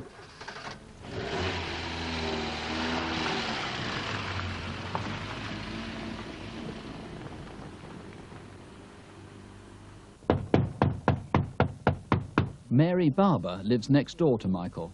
I was in my bedroom and I heard a knock at the door. When I looked out of the window, there was nobody stood on my doorstep, so I just presumed it was somebody knocking on Michael's door. That was 10 o'clock.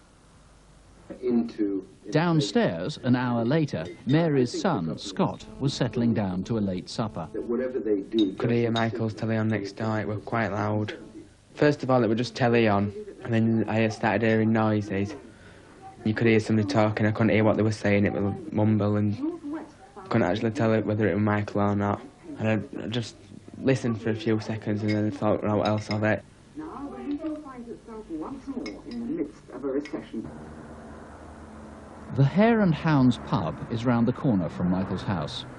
At midnight, this couple were heading home when someone caught their eye. Look at that guy up there, what's he doing? I saw this man with a white jumper on, and he was just looking all about himself, and he looked a bit strange and that. Was this the killer? Or could it have been you? When we turned round onto Beacon Road, he started running across Beacon Road up Back Street onto Holly Street, and then we came along Beacon Road and I looked back to see if I could see him come out of Holly Street, and I saw a white Sierra with a man bending down putting something in the car. Again, could this be you? Or was this the killer who'd stolen Michael's video? Next day, no one in Holly Street saw Michael. He missed 2 appointments and didn't answer calls. He was discovered with multiple stab wounds, lying dead on his living room floor. This is the same sort of video that was stolen from Michael Towler's home. It's an old Toshiba. Its model number is V55B, but you won't find that on the front anywhere. It's only written in a small thing on the back. It has no remote control, and incidentally, on Michael's video, there's probably no flap here. Have you bought one like this, or seen one since early August? Do you know who's acquired one since then, particularly in the Bradford area? If it's a different video, it'll be easy to eliminate. The police are only interested in finding Michael's killer, so please don't be embarrassed about calling however a video was acquired during that period since August. 081 811 8181. And please don't be embarrassed about calling with information if you've had gay relationships and don't want them revealed, but think you nonetheless have information. Police here have promised to be utterly discreet. Jeremy Clark from Gallup, Gay London Policing, is taking calls and will help to reassure people that any sensitive information won't be divulged to anyone and won't be kept after the inquiry is over. There are 20 lines here to the studio, or you can call direct to the team in Bradford on a free phone number, 0800 45 4000. 0800 45 4000. Often on Crimewatch we take on cases that at first seem impossible to solve. In fact, generally detectives only come to us when their inquiries have drawn a blank. So the programme's 1 in 5 success rate is with crimes that are hardest to crack. Even so, our next case must be one of the most difficult we've covered. The reason? Well, we're asking men who've been to prostitutes to call, and people who've been dealing drugs. The question is, will they care enough about a murder to call in? A lot of people have cared, and so, with considerable courage, almost everyone you'll see in our reenactment is the real witness. On a slope at Norwood Edge is a beauty spot called Warren Point. It's a half-hour drive from Leeds and Bradford, and it's popular with ramblers. I was in the woodland looking for wild fungi that my family and I like to eat, and after about 15 minutes being unsuccessful, I was on my way back to my car and stumbled across the remains of a human being. The body was lying in a natural hollow in the ground over which branches had been placed. It was badly decomposed, but was still identifiably a woman in her early 30s, fully clothed, with stab wounds to the chest and back. After 2 weeks, it was identified as Yvonne Fitt. For 10 years, Yvonne worked as a prostitute in Leeds and Bradford. This is Manningham in Bradford, where most other women working on the streets knew Yvonne well. She was one of the few black prostitutes here, but she'd not been seen in Manningham since summer.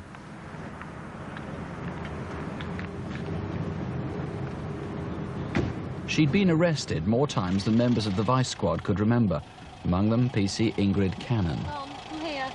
I'm not doing anything, I'm waiting for someone. You always say that. Look, arrest her down there, it's not my turn. I've known Yvonne for some time. She's quite a bubbly sort of a girl. She was always full of fun and laughing. She'd never had any nastiness in her or anything like that. But you know that lad on the Vice Squad? I don't know, I fancy him. The sort of brash front that she always put on, it did seem to be a bit of a front to me because I think she was quite shy and lonely inside, really. I always got the impression that Yvonne didn't really want to work in the red light area. She was working there just to provide herself the means to live. Despite her lifestyle, Yvonne was still close to her family in Leeds. She was one of 7 children.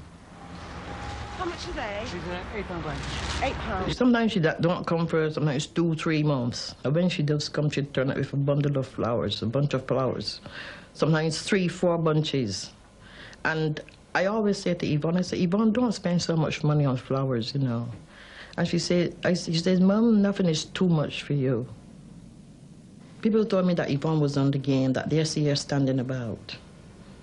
And when I confronted Yvonne, Yvonne said, oh no, Mum, there must be mistaken, not me. But by December 1991, things were going badly wrong in Yvonne's life. She'd often taken drugs, but was now heavily addicted to crack cocaine. She was anxious and becoming paranoid, or perhaps there was some basis for her fear. At any rate, she moved to Chapeltown in Leeds to stay with Alison Drake Lewis. It's really good of you to put me up, you know. Look, any time, OK? But I can't go back to Bradford. There's people there that'll do me in. She was very nervous. She was very on edge. I've got into some debt and I owe some money, right? She mentioned on several occasions that somebody was obviously going to find her one day and she was going to come to some harm. I'm being followed. I'm sure someone's watching me. For 5 months from last Christmas, Yvonne disappeared. Do you know where she went to live or work? Your call will be treated with the greatest possible discretion. Thank you. Sometime in May, at the Duncan pub in Leeds town centre, Yvonne was back. Hello, how are you? I'm really depressed and I feel terrible. You don't look right. When Yvonne walked in, I was very shocked. No money. Didn't you buy my flagon? Yeah, thanks. It wasn't the Yvonne that I knew. Anyway, it might be better later. I'm meeting someone. Are you coming back in then? Me and Yvonne were like best mates. If you asked her for it and she had it, she'd give you it. All right. You want to go see a doctor, Yvonne? If I get a chance, I'll go later. I'll let yourself go. See you later. All right, I'll see you later, Yvonne. Bye, love. Yvonne left at around 7, but 3 hours later, at 10:15, Gail noticed she was back. She was completely different to what she were early. She were laughing, she were joking. The man were about 5'5", chubby, white to grey hair, very smartly dressed, and I've never seen him since. This man was seen again with Yvonne 2 months later. If it was you, or you know who it is, please call.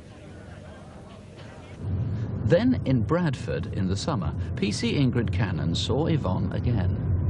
Sometime between June and September, I was driving an unmarked police car along Bertram Road when I saw Yvonne Fitt coming in the opposite direction. She was scurrying along a little bit like a frightened rabbit, really, as if she didn't really want to be seen. I was quite surprised to see Yvonne because I hadn't seen her for such a long time, and that's why she caught my attention. It's not known if this really happened, but an anonymous caller rang police to say she'd seen Yvonne being bundled into a green van in Bertram Road. If that was you who called, please ring again. I don't say that I like what she did or nothing, but I mean, it was Yvonne's life, and everybody chooses the way of life they want. And nobody had no right taking her life from her. It was hers.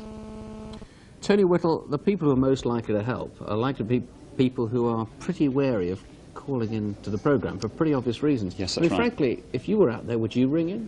Well, I would, and the fact is that many people have contacted us. A number of those have made written statements which they've signed, and they've been very frank about their involvement with Yvonne, both in the drug scene and also in prostitution. Those individuals have had the confidence and the courage to contact us, and I would hope other people would follow that fine example. Of course, you need to find out where she was between January and May. It's pretty critical, that. It is, absolutely. She tended to stay with friends for 2 or 3 weeks and then move on, but no one can remember where she was during those crucial months. OK, you want to know if she was in trouble, then obviously you want to find out more about that green van, whether that was a hoax call or if that woman was for real. You need her to ring in. We certainly do. Again. What would anybody recognise about the assailant? I mean, are there any clues that anybody might, if they've got suspicions about a man? Yes, there are some. I rather think the person responsible would never have expected the body to be found or identified. In the middle of September, the body was found, and at the end of September, it was identified as Yvonne Fitt. That person will have reacted in some way to that discovery, and someone may have picked up on that. OK, well, if you can help in any way, the number here in the studio, 08181118181, or you can ring the Eccles Hill police station. That's direct on a free phone number, 0800 212 392. That's 0800 212 392. Nickel, or the abduction of James Bulger, capture the public's imagination and touch the nation's heart. Our next case is one that's had relatively little national publicity and yet deserves a great deal more. It happened 6 weeks ago on the outskirts of Wakefield in West Yorkshire. Our Crimewatch reconstruction only hints at the physical violence. We hope to prompt the recollection of potential witnesses who might not have understood the implications of what they saw that night, and, frankly, to prompt the consciences of those who know who the killers are. I'll get it done. Hello, what's this?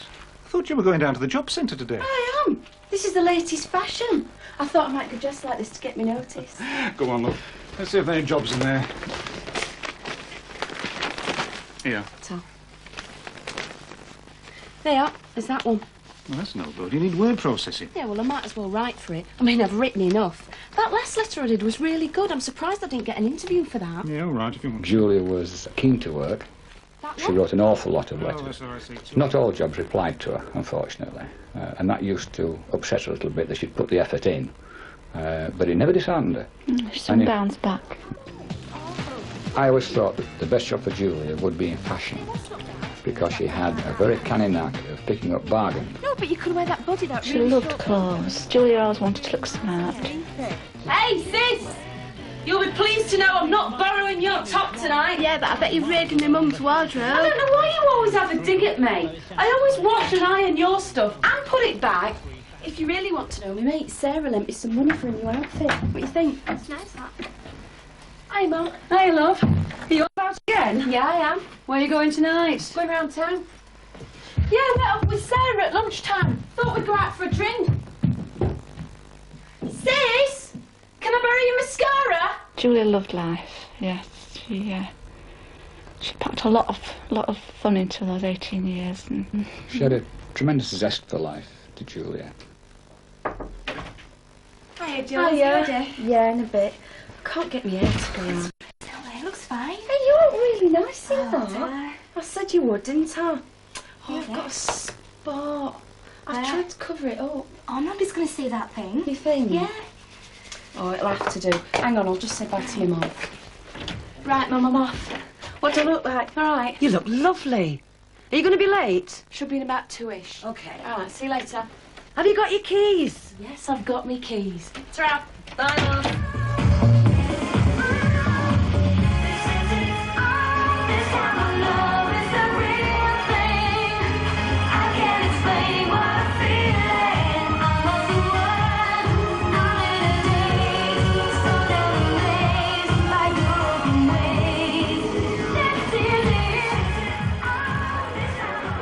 Julia and her friend Sarah had spent the night in several clubs and pubs in the Westgate area of Wakefield. As they were leaving at 2 a.m, they met an ex-boyfriend of Sarah's, and Julia was none too pleased. Are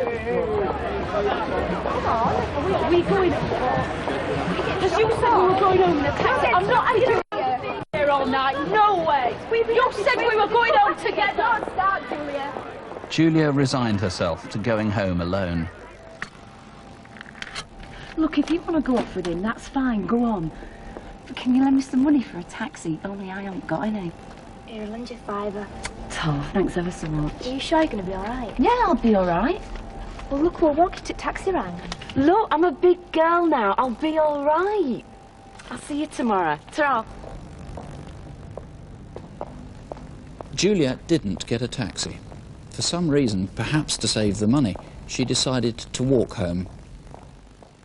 We always told Julia that if she missed the bus or she'd run out of money for a taxi, she must ring home. This was impressed on her from a very early age. And Julia's always done that many times. It's just completely out of character for her to walk home. Julia's 5-mile journey home to Crofton would have been a long and lonely walk at 3 in the morning. Several people recall seeing her, noticing she was barefooted and wearing thin clothes for such a cold night. This lorry driver and his wife remember Julia, and someone else out late that night. We saw a man walking on his own. Further along the road, we saw a young girl. She didn't look to be panicking. She wasn't looking over her shoulder. She was just looked as if she was walking home. A few minutes later, a local resident in Doncaster Road remembers seeing a young woman talking to someone outside the Stoneleigh Hotel. It's now around 3:30.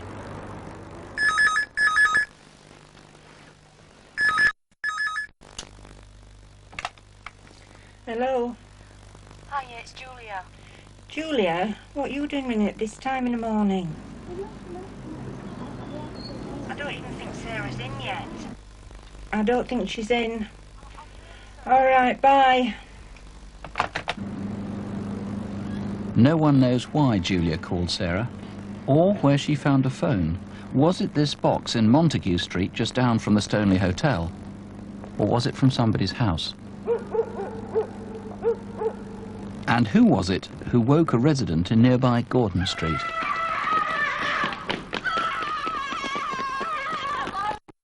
Leave her alone!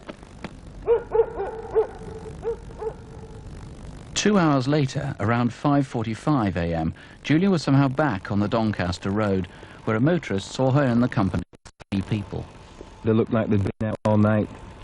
I got a good look at the first girl. She was about 5'6", light coloured hair, short cropped at sides, could have been dyed. It didn't look a natural colour. As the couple walked past, unsteady, I saw another girl. As she came round the car, she actually looked as if she was going to ask me for assistance. At that point, I looked to my left again, and I noticed another chap. He walked very slowly, looking at me all the time. This bloke looked to be about 5'10", very well built, muscular, dark complexion. As the driver pulled away, the group appeared to be having a heated discussion. But not long afterwards, when another motorist saw Julia, what he witnessed was a great deal more disturbing. Julia was found dead 2 days later on waste ground at the end of Montague Street. If you were the girl who saw her being beaten, her family are desperate for you to put right what you can. She may be frightened to come forward, or maybe frightened of the boyfriend, but I wish she would come forward and give the police all the cooperation she can.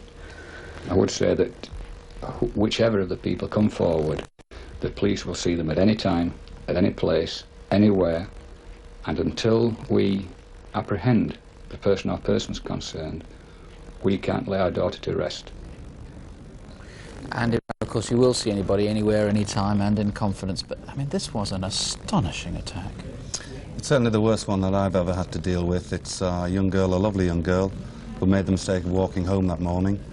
And after the attack, she was badly beaten and suffered a long sexual attack.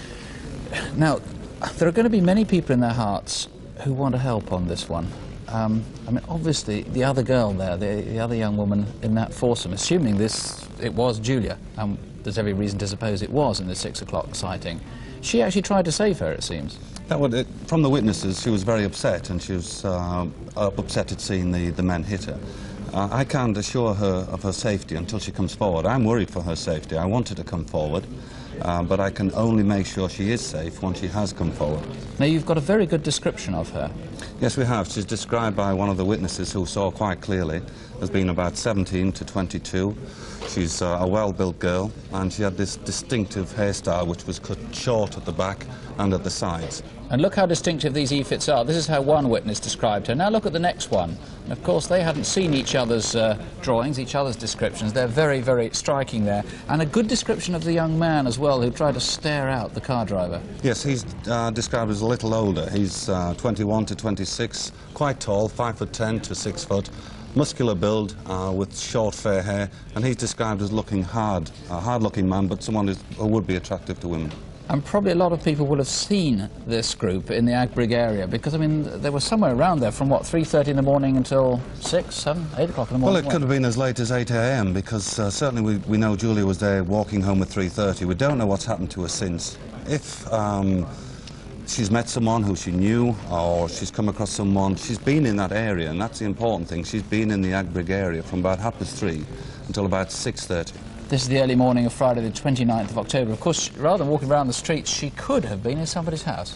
Yes, it's more likely that she was in someone's house, and it's important that anyone that's got information about a party next door, or movement next door, or anyone that fits the descriptions, they've got to come forward. Now, she could have been in a white van too. Tell us why this is so crucial. There's a sighting of a white van, nearly, well, getting on for 4 o'clock. Yes, like we that. do have the screams, as was shown in the film. If someone was running up that street, they would eventually go into Montague Street, which is the street where Julia's body was found. A van was seen driving up that street just before 4 a.m. It's distinctive in as much as someone, a commercial bodybuilder, would know that vehicle if he saw it. It's about a Ford Transit in size, but the distinctive thing about it, it's white, but the roller shutter doors and the stanchions at the side, they're unpainted. Aluminium shutter, very, very distinctive. There won't be many like that. It's a diesel truck, we think, a diesel van. There's a £5,000 reward, incidentally, as though that was necessary. Here's the number, 0500 600 600. Please call us. It's a free call number here to the studio, or you can ring the Wakefield room on a free phone number there, 0800 318 001. That's free phone, 0800 318 001.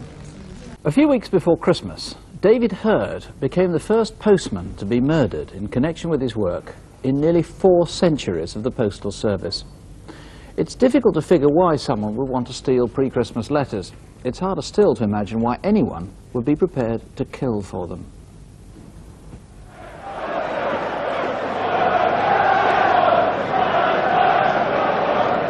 David Hurd lived all his life in Sheffield, and all his life had gone to see United. He had 2 great passions, his football and his family. My life now is non-existent. I don't feel as though I've got a life, because the love of my life is dead. See ya! David had spent 31 years working for the Royal Mail. David loved his work. He enjoyed the outdoors, driving, and he never ever complained about getting up, going to work early, or coming home late at night. At 5:50 p.m. on Monday the 15th of November, Andrea Bray was in Fraser Crescent, Woodseats. I suddenly heard some footsteps at the back, and I turned round and saw 2 lads. I remember the 2 lads because they came up behind me and startled me. I turned round to look at them, and they'd gone down the grass verge. Both the boys were young. Could they have been you? Next day, Tuesday the 16th of November. Hello, love. You all right? David used to ring me up nearly every day to see if I was all right, and he rang at 4:15, asked if I was all right. Love you too. I'll have your supper ready for you when you get in. Bye, love. And that was the last conversation I had with David. Soon after calling Jean, David set off on his last collection.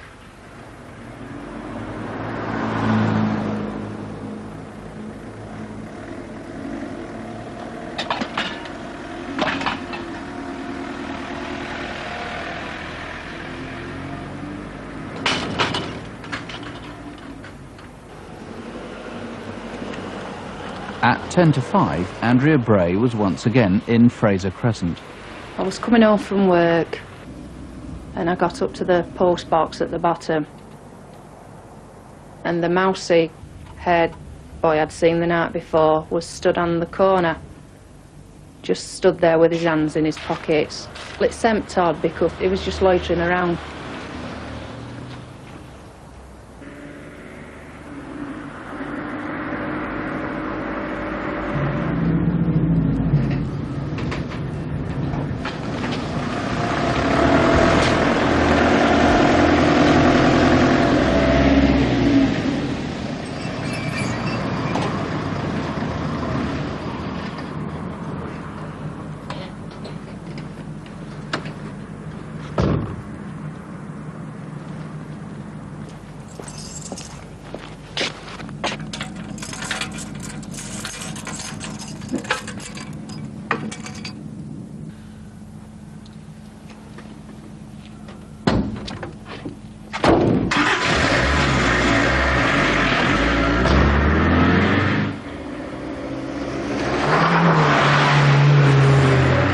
Moments later, the van was seen travelling at high speed, following a dark Cavalier.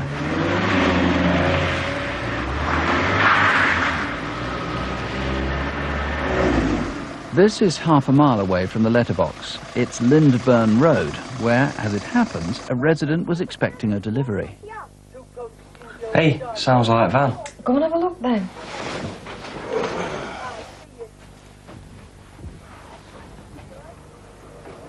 I knew he went to postman. He wasn't wearing a uniform. He wasn't old enough to be a postman. He wasn't old enough to be nothing. Come here.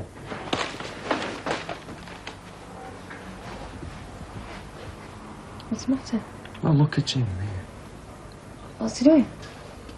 He was about 5'6", 5'8", slim build, very fresh face. He looks as though he'd never had a shave in his life. He was a young lad.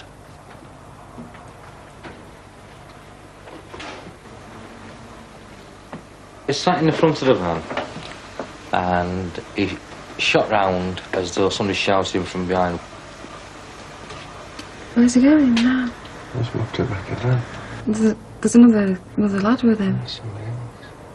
The second guy, he was like stocky built. He was maybe about 5'8". His hair was very unkempt. He walked across to the car, which was a dark Cavalier. He got something out of the car, then moved to the back of the post office van. Can you see what he's doing? No, I don't know. The movement seemed as though they were moving stuff out the back of the van into the back of the car. Wait, he's coming back. The driver of the van walked back round to the front of the van and then wiped the door handle and walked back. They got into the right on the back seat of the car and they drove off.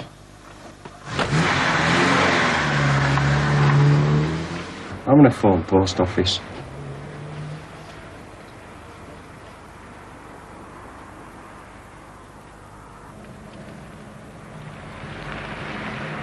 Meanwhile, back in Fraser Crescent, a motorist saw someone lying in the road.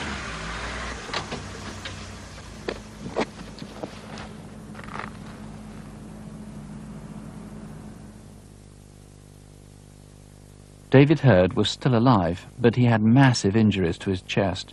Although an ambulance arrived in minutes, he died before he got to hospital. I don't know if I'll ever get over it at all. But come time, and with people's help, I hope I do. But I shall never stop loving David.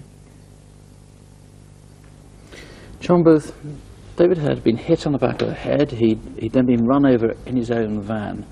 Why? I mean, was there any money on board? No, there was 4 postal packets removed from the van, but there was no monetary value whatsoever in the van at all. They're quite extraordinary. You've got pretty good descriptions of these two lads, particularly the younger one, whatever he is, 16 years old, something like that. Yes, he's 16, 17 years of age, 5'6" tall, slim build, with short, dark hair, which is evenly cut, very clean shaven. Doesn't look as though he's shaved, very clean shaven. Described as sort of baby-faced, really. That's right. And the other one, who's a bit, what, 2, 3 years old? Yes, he's like 18 to 20 years of age, 5'8" tall, average build, fair hair, which was very unkempt.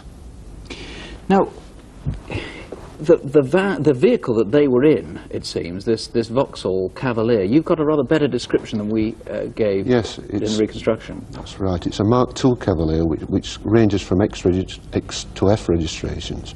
It's a 5-door hatchback, and it is dark in colour, and that is still to be traced. Now, you've made a lot of inquiries in Sheffield, and you've actually had a huge response. Everybody's been trying to help on this one. Could this have been organised from outside Sheffield? That's right. We're now in the 9th week of the investigation.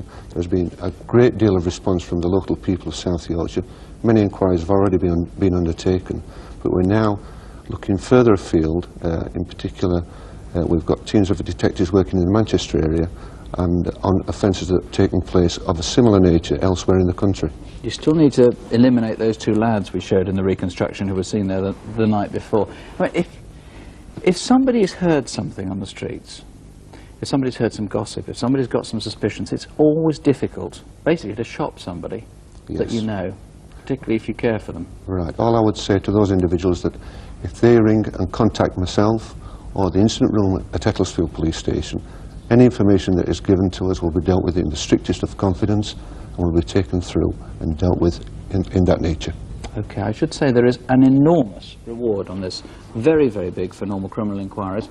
£50,000 for information leading to conviction. So if you can help in any way with this case, the number here in the studio is 0500 600 600. Or you can call South Yorkshire Police at another free call number, 0500 400 200. That's 0500 400 200. As we say quite often on this programme, cases where a person is murdered by someone unknown to them are very rare. Our next appeal is sadly one of the exceptions. We've changed the name of the key witness in the reconstruction which follows, which takes place in Wakefield on the day of the murder. It's Tuesday, 15th of March.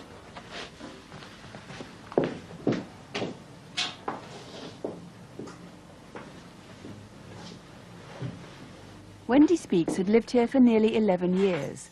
Every morning she followed the same routine before she left for work. My mum was very happy living on her own. She had lots of friends, but she was a very private person. She kept herself to herself, and really, she didn't have any particular best friends as such. It was more myself and my sister. It was the three of us together, really. My mum used to call us the Three Musketeers, and she was like the big sister. I was very proud to have her as my mum. She always took care about how she looked and her house. Her house was always very smart and neat, and she'd got everything she wanted in her life. Wendy was the receptionist at a marketing company on the outskirts of Wakefield. She set off for the bus stop each morning at about 8:30. An hour later, less than a mile from Wendy's house, Julie Smith was waiting for her bus to work. I noticed this man coming towards me. He passed by really close. I remember he was acting strange, looking about him a lot. By then my bus had arrived and I didn't see him again after that.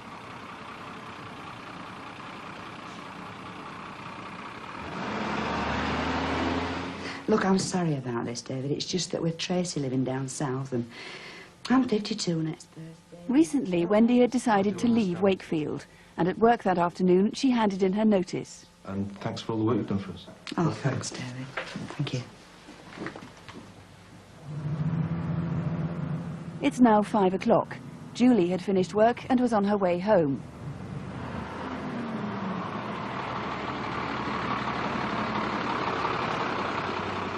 As the bus pulled up at her stop, she herself didn't notice the man she'd seen that morning still hanging around.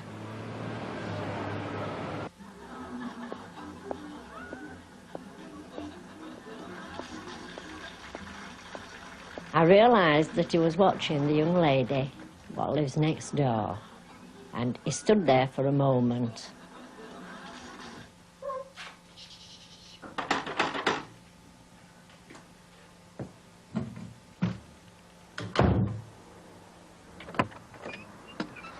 Hello, I was wondering if you could help me. I've been walking about for 2 hours trying to find Flanshaw Drive. Do you have any idea where it is? I'm not quite sure. I think it might be down off Flanshaw Road. He was acting strange, shifting around, and that's when I remembered him from the morning. I realised he was lying about the amount of time he'd been in the area. It made me nervous. I didn't get all that. Could you get me a pen and paper? I'm better off just saying it to you. I remember he looked in his late 30s. He had brown eyes and was sort of medium build. I think he had a local accent. Turn left down by the hotel. By now I was really scared and I didn't know what I was saying. I thought he might push me inside. Could I come in and use your phone? No, definitely not. Anyway, my boyfriend's in the kitchen and he wouldn't like it. Look, I'm really sorry. I can't help you anymore.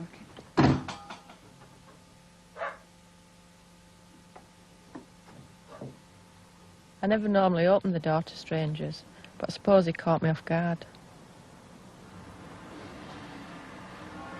Wendy's bus from work would have arrived at Wakefield town centre at around 6 o'clock. From here, it was just a short walk home. You may have seen her walking along Balme Lane.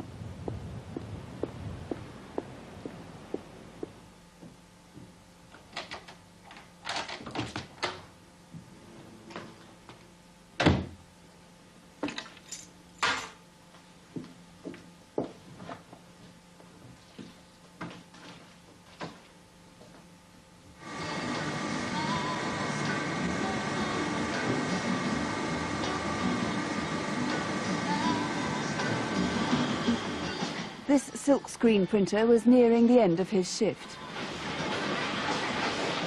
The factory is directly across the street from Wendy's house. I was looking out the window. The only reason why they caught my eye is because I've never seen anybody call at the house before. I'm pretty sure the woman lives there, but I've never seen the man before.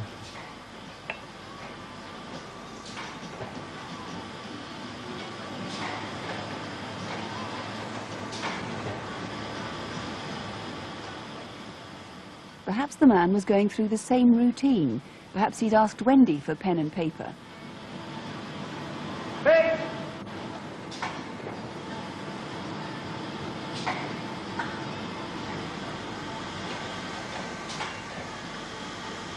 I remember being called away to the machine for a few minutes. When I returned to the window, the guy was leaving.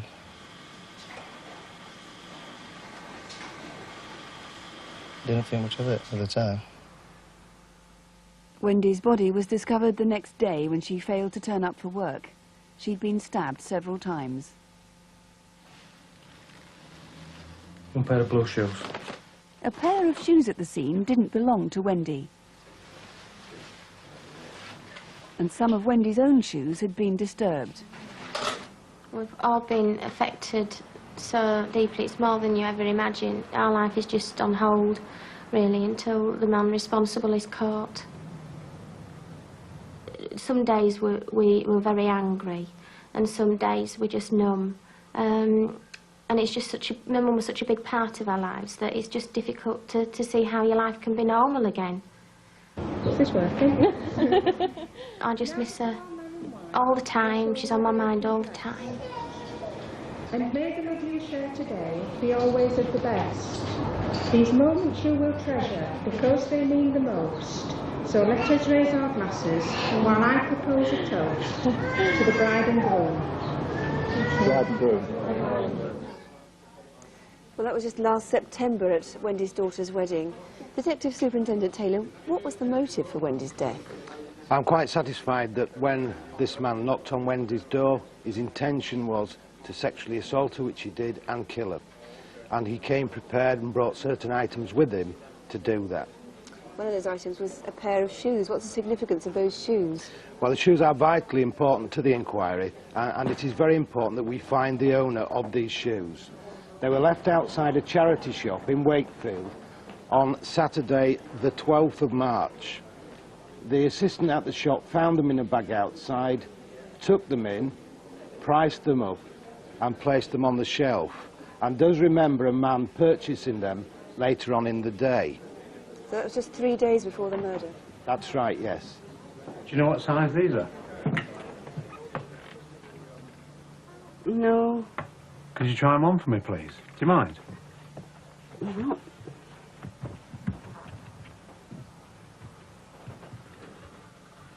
It's too small for me. Why, what size are you? 7. These must be a 5 or 6. OK, I'll take them. Now, we didn't use the actual pair of shoes in the film there. What did the actual pair of shoes look like? We've got a picture of them there. Yes, the actual shoes were last manufactured perhaps 6 years ago and have RP Ellen Oxford Street on the inside. So it's very important that the owner should contact you if Yes. they recognise that. The owner who got rid of those shoes wherever in Wakefield, please contact us. You need to confirm that the man who tried those shoes on is the man you're looking for. We do indeed. He also brought a piece of candlewick material with him. Yes, this was part of what he brought to the scene. It is a candlewick bedspread, and firms in the area of Wakefield actually cut these up into rags and they are sold. And it might be another link in the chain to identify the man. And a pair of stockings that he brought too. Yes, he prepared a pair of stockings and tied loops in them about 15 inches down from the top, which, although he didn't use them, would have fitted over someone's wrists. And it may be that someone in the past can piece that together. What sort of man do you think would commit a crime like this? Well, we've spoken to a friend of profilers and witnesses, and we've put together what we think is a picture of this man. He didn't alarm Wendy, so he would be of normal appearance and voice. Normal intelligence. I think that he may be local, although I don't discount that he could be just a visitor to the area. One of the witnesses described the possibility of some dark bands around the top of the arms on his bomber-style jacket, which is the same as the prison service issue, and therefore he may have been a previous offender for sexual offences. And the most disturbing part of all is that it may form part of a series and he could well strike again. So you think there may be a prison connection and that he may want to commit more crimes like this, which means it's really important to find him. What does he look like? It's very disturbing, yes. His description is of a man 35 to 45, 5'6" to 5'9". He is receding with short light brown hair and greyish and balding.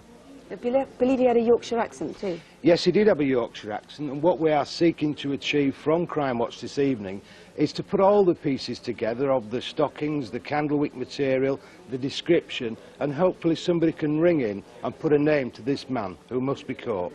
Right, well, if any of those details seem at all familiar to you, I can't stress too much, please don't hesitate to ring. It's important to find this man as soon as possible. The number here, once again, is 0500 600 600, or you can call the incident room at Wakefield on free phone 0800 318 001. That's free phone 0800 318 001. A great-grandmother and a popular figure in the little village where she lived, Burton Fleming in East Yorkshire. On Thursday, February the 9th, in the middle of the afternoon, someone, for no reason anyone can think of, ran after her down a country road and killed her. 2 people witnessed the whole thing.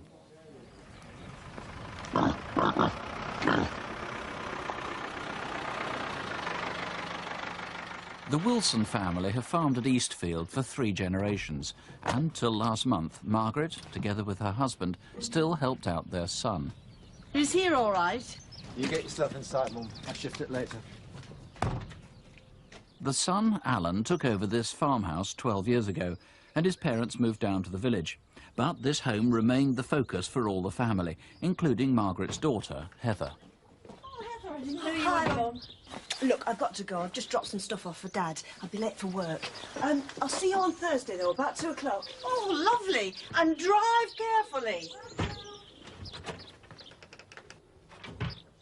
She's a very homely person. Her life revolved around the family. She loved the children, and now the grandchildren. Any children, she just absolutely loved. She loved the countryside. She had to go for a walk every day to get some fresh air. She thought fresh air was the cure for everything. Thursday, the 9th of February. This is Burton Fleming, a mile from the family home. It was very cold. On the Wednesday night, we'd had a little bit of snow. I noticed a white car coming up the road. I saw the car 4 times, what I'd call crawling up and down, really slowly. I wondered what it was up to. It was a white Montego estate with black roof rails and with black plastic trim along the side. Just round the corner is the house that Margaret and her husband had moved to.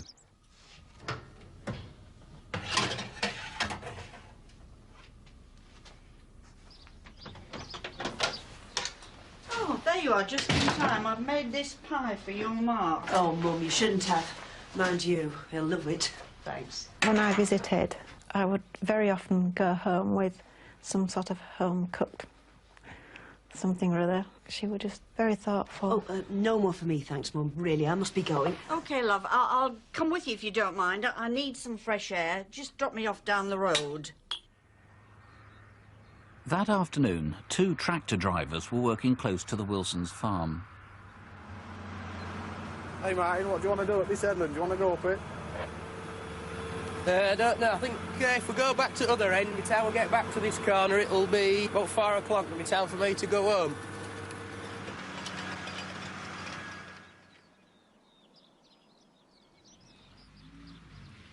Meanwhile, back in the village...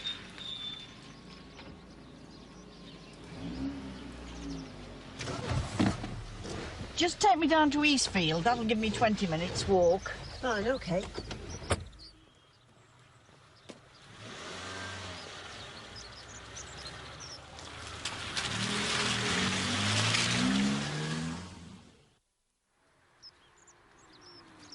I heard a car slowing, so I stopped.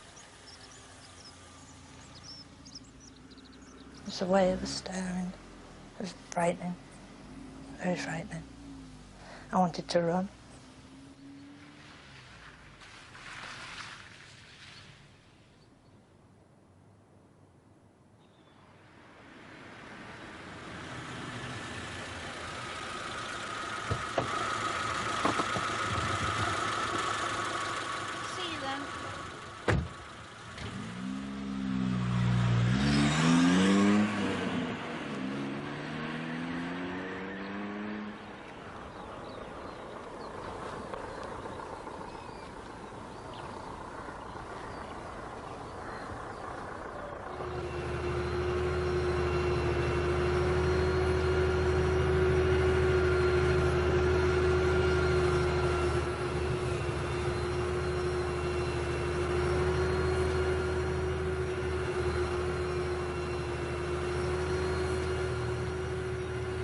Now, have you seen that bloke over there? Looks like he's running after Mrs. Wilson.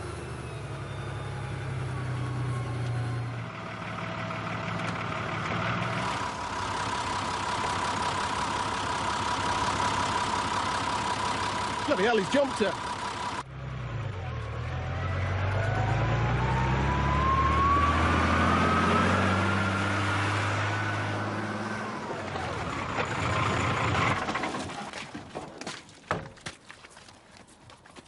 By the time we'd got sort of halfway across the field, the man was just about to run back to his car. So as we reached the road, he was in his car and driving off. Martin, over here.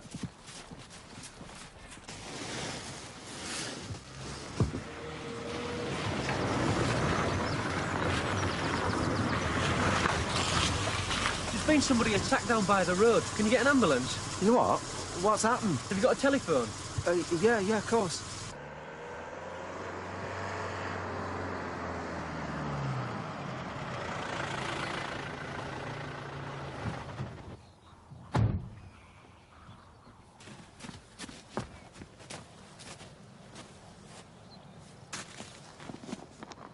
I just got hold of her hand, her arm, and you could tell there was nothing there.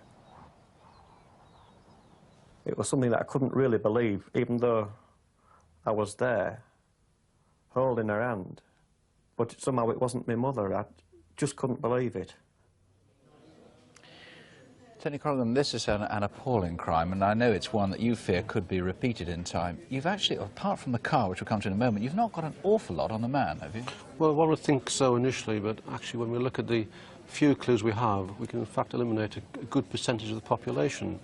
Now, the man we're looking for, he's described as 6 foot tall. He's described as about 30 years of age. He's got brown hair, collar length, and is flicked up at the edges. He ran 350 yards to kill Mrs. Wilson, and he sprinted 350 yards back to his car. Now, to do that, he must have a reasonable degree of fitness. We don't say he's fat or thin, but he was certainly fit. Now, the type of man who might do this, he could come from anywhere in the country. The description is vague, but it eliminates a lot of people. Now, we've got a video fit of him. One of the witnesses came down to London. This is the first time any picture of him has been shown. I don't know how confident you are of this, because obviously the witness at the time didn't realise anything about the seriousness of what might follow.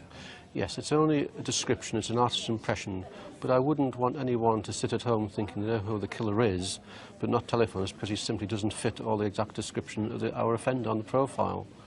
Now, one of the things that you know, or pretty sure about the offender, is that he felt very comfortable using knives. The style of killing Mrs. Wilson indicated the killer was very, very comfortable holding a knife.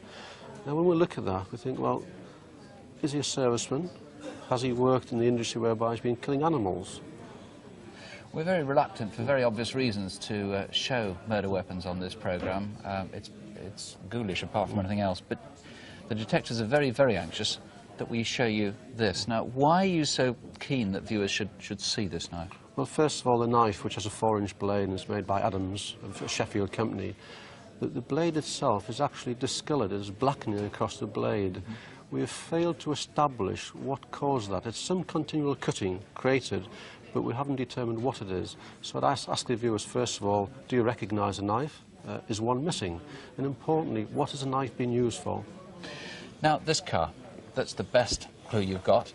Now, we should point out, you don't want people to ring and say, oh, well, I happen to know someone who's got a white Montego estate with these black bits of trim and black rails on the top, because there are tens of thousands of them. You know them all. Yeah, quite, tens of thousands. But if we can connect the Montego car, estate car, a similar car, with the knife, with the description of our offender, we will eliminate a lot more people and get closer to the suspect. OK. Now, there is, in addition to this white Montego, another car. This one is not a suspect at all. It's a possible witness. Tell us about it, can you? A most important witness. It's a red GTI-type car with a spoiler, travelled past the scene towards Burton Fleming just prior to Mrs. Wilson being murdered. That driver may unwittingly have invaluable information for us, and I'd ask him or her to contact us immediately. OK, this is at 3:30 p.m. Thursday, February the 9th. It's exactly 5 weeks ago. 5 weeks ago, yes. So if that could have been you, please call. If there's any way that you can help at all, please call. And that's 0500 600 600. It's a free call. 0500 600 600. Many of the detectives on the case are actually here in the studio, but their colleagues are in the incident room, and you can call that too. It's on 0148 285 6556. That's 0148 285 6556. In our next reconstruction, frankly, not much appears to happen. It was an ordinary day in summer in an ordinary former mining village in West Yorkshire, in the life of an ordinary, if genuinely popular, local character. The village is called Charleston. The date was Thursday, August the 24th, and the local character was a widower, Don Herbert.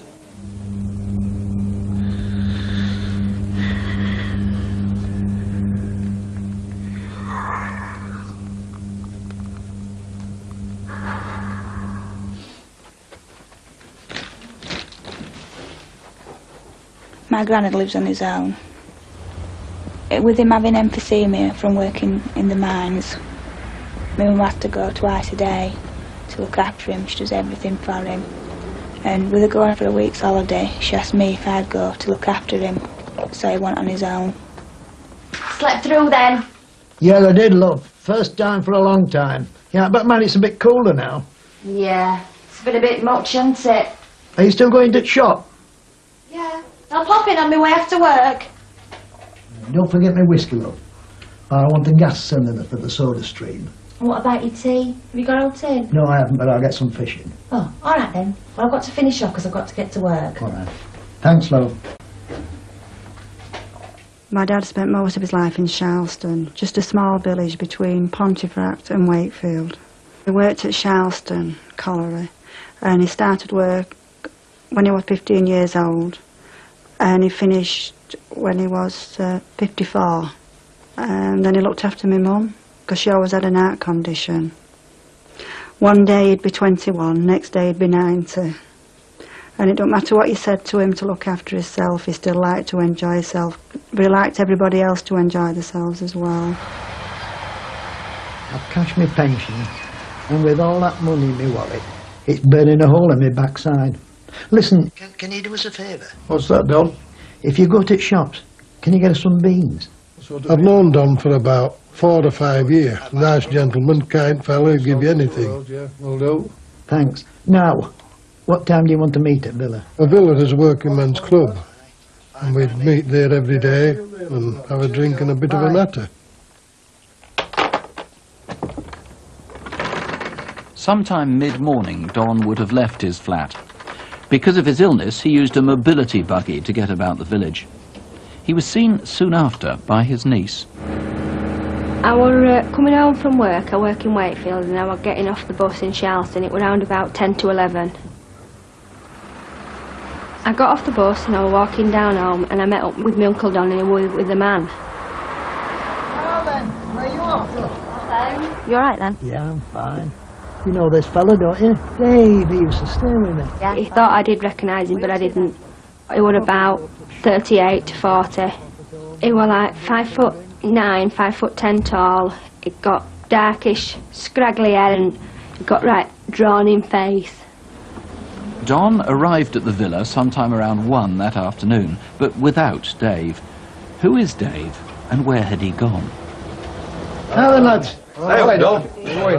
All right. They were a character. There's characters in every village, and Don was just one of them. They were a laugh.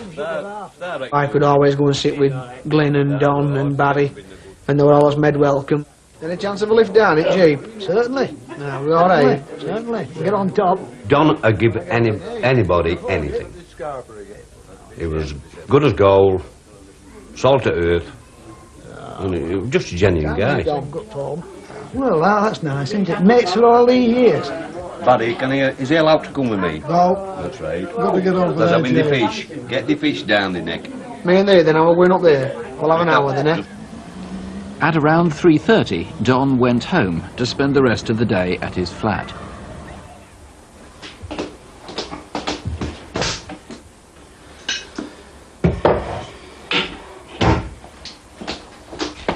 Do you know you had me fetch that bottle of whiskey? Yeah.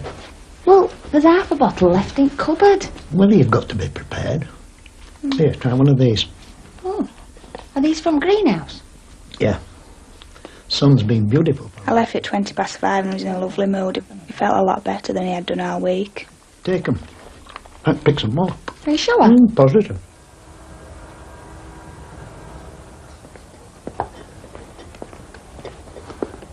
You all right, Don? Oh, yes, fine. That's Here's good. your wine. Right, thank you. Got some of these for the wife? That'd be a good swap, wouldn't it? That evening, a resident saw a man walking in the close a few yards from Don's house. He didn't visit any of the neighbours.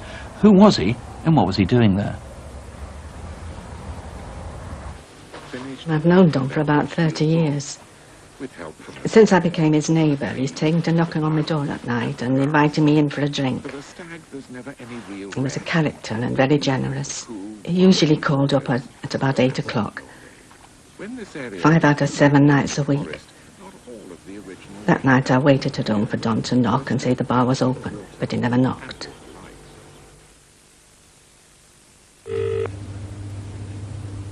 Still no answer? No. I've been in here long enough. I'm getting a bit worried now. I think I ought to go up and see if it's okay. Yeah, I think that'll be the best.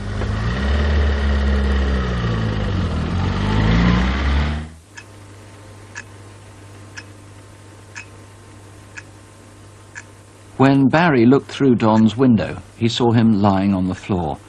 He'd been battered to death. Andy Brown, plainly the first task is elimination. 2 people. Firstly, Dave. Yes, we're looking, despite a lot of work that we've done, extensive inquiries, we haven't traced this Dave. Now, we know he's got a local accent. We know that Don knew him and had said that he'd stayed with him previously, so someone in Charleston should know who he is. We haven't traced him yet. We need to trace him and eliminate him. And the chap in the black tracksuit in the close. We're obviously interested in him because at 10 to 7, 20 to 7, that's the relevant time as far as we're concerned. It's a dead end, so he was obviously going somewhere, and he didn't visit anyone in that close. It may well be that he visited Don. OK, that's Thursday the 24th of August. Now, these things are missing, at least these are replicas of things that are missing. Don's black purse, like that, just in case you've found it, obviously. It's a great long shot, this. And his wallet, a fairly ordinary brown wallet. Nothing very distinctive about this, is there? But what you might have found inside, and that's really just the most important thing of all.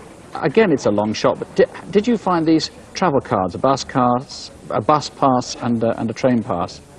Now, presumably the most important thing is anybody who knew Don, anybody who knew his visitors, anybody who might have come into contact with him. We know that he had a lot of visitors to his home. People used to go there for a drink. Sometimes they'd go down there to sell him things. We know he's bought things, not things that he would always need himself. He has loaned money, normally he would get it back, but there's a host of reasons why someone would go there. We need anyone that's been to his house to contact us. There is a reward. Crime Stoppers have put up a reward of £5,000. We need the information. Mr. Brown, thank you. If there's anything you know, anything that you can add, there's the number. It's a free call here to the studio. Or you can ring the incident room direct. That's a free phone number, 0800 318 001. 0800 318 001. It would have been Deborah Woods' 21st birthday. Why she's not alive to celebrate is a mystery that we hope tonight someone will solve. Debbie, who lived in Holbeck in Leeds, disappeared late one afternoon in early January, and nothing more was heard of her for well over a week. So you say...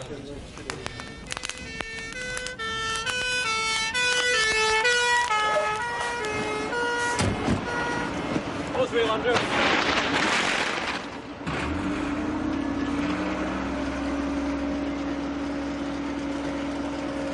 Officers were first alerted at 4:30 this morning when a resident reported a fire. Police found the burning body of a young girl, aged, they believe, between 15 and 25. Debbie was brought up in Morley, to the south of Leeds, but her parents separated when she was a child. She started drinking in her teens and found it hard to keep a job. But she stayed in Leeds and kept in contact with both parents. Once a week she met her mum to visit charity shops in Morley. Anyway, I'm nearly 21, you know. Staying at my mate's house for Christmas dinner. Oh, that's good. I tell you what, though, I could really do with some new winter clothes. It's absolutely freezing in that flat. Oh, well, we'll have to see what we can do, won't we? Hey, I like that. Yeah? You think it's my colour? Yeah, do you like it? Right. Come on, then, let's try it on. Oh, they're nice. Ah, we'll try them on. They're a bit expensive. Oh, don't worry. It's Christmas. I'll treat you. Oh, thanks, Mum. Yeah. What do you think? Ah, it suits you. It really suits you. Yeah. Are you happy with that for your Christmas? Yeah. That'll be $6.49, love, please. Oh, thanks very much. When she left school, she got a job, and then she managed to get a place of her own. She was just chuffed about it. She'd come and go when she wanted. I think she knew quite a lot of people, you know. But she's like me. She'll, if she stood at a bus stop, and she'll just talk to anyone, you know, to get friendly with them.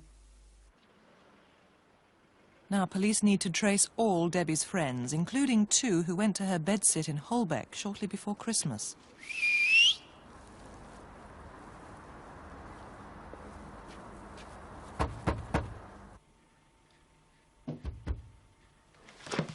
I went downstairs to see who was at the door, and I saw 2 men. One, I think, is called Gary. Debbie in?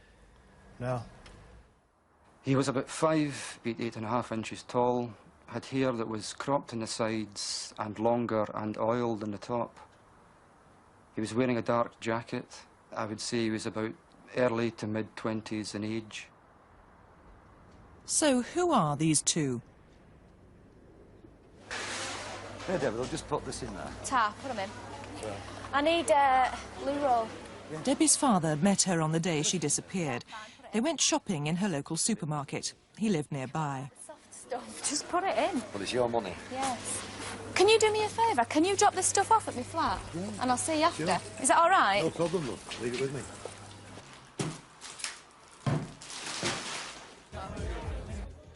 Late that morning, Debbie met her father once again in Big Lil's bar in central Leeds. Oh, I wondered how everybody was. Hey, cheers already for that, then. Hey, by the way, how's your mum? She's all right. I saw her the other day. I like your new gear. Yeah, I got it for Christmas. Can I have a light? Did Mum get you that? Yeah, it's all right, isn't it? Hey, you look smart. Hello, Mum? Yeah. Yeah, I'm fine. I'm fine. Listen, I haven't got much money. Can you make me an appointment at the housing office for Thursday? Yeah? OK, I'll see you outside the town hall. About 10? OK. See you then. At 5 o'clock, Debbie left the pub and headed off. But where did she go?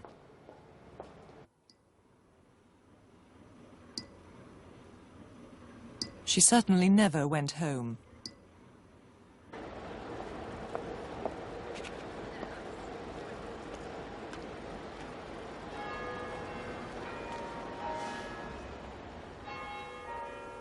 Oh, I waited about 2 hours. I kept walking round, and then I came home then. And I thought, well, if she rung me up, I'll tell her off, like, for not meeting me. But I couldn't understand, because when we make arrangements to meet anyway, she always turns up.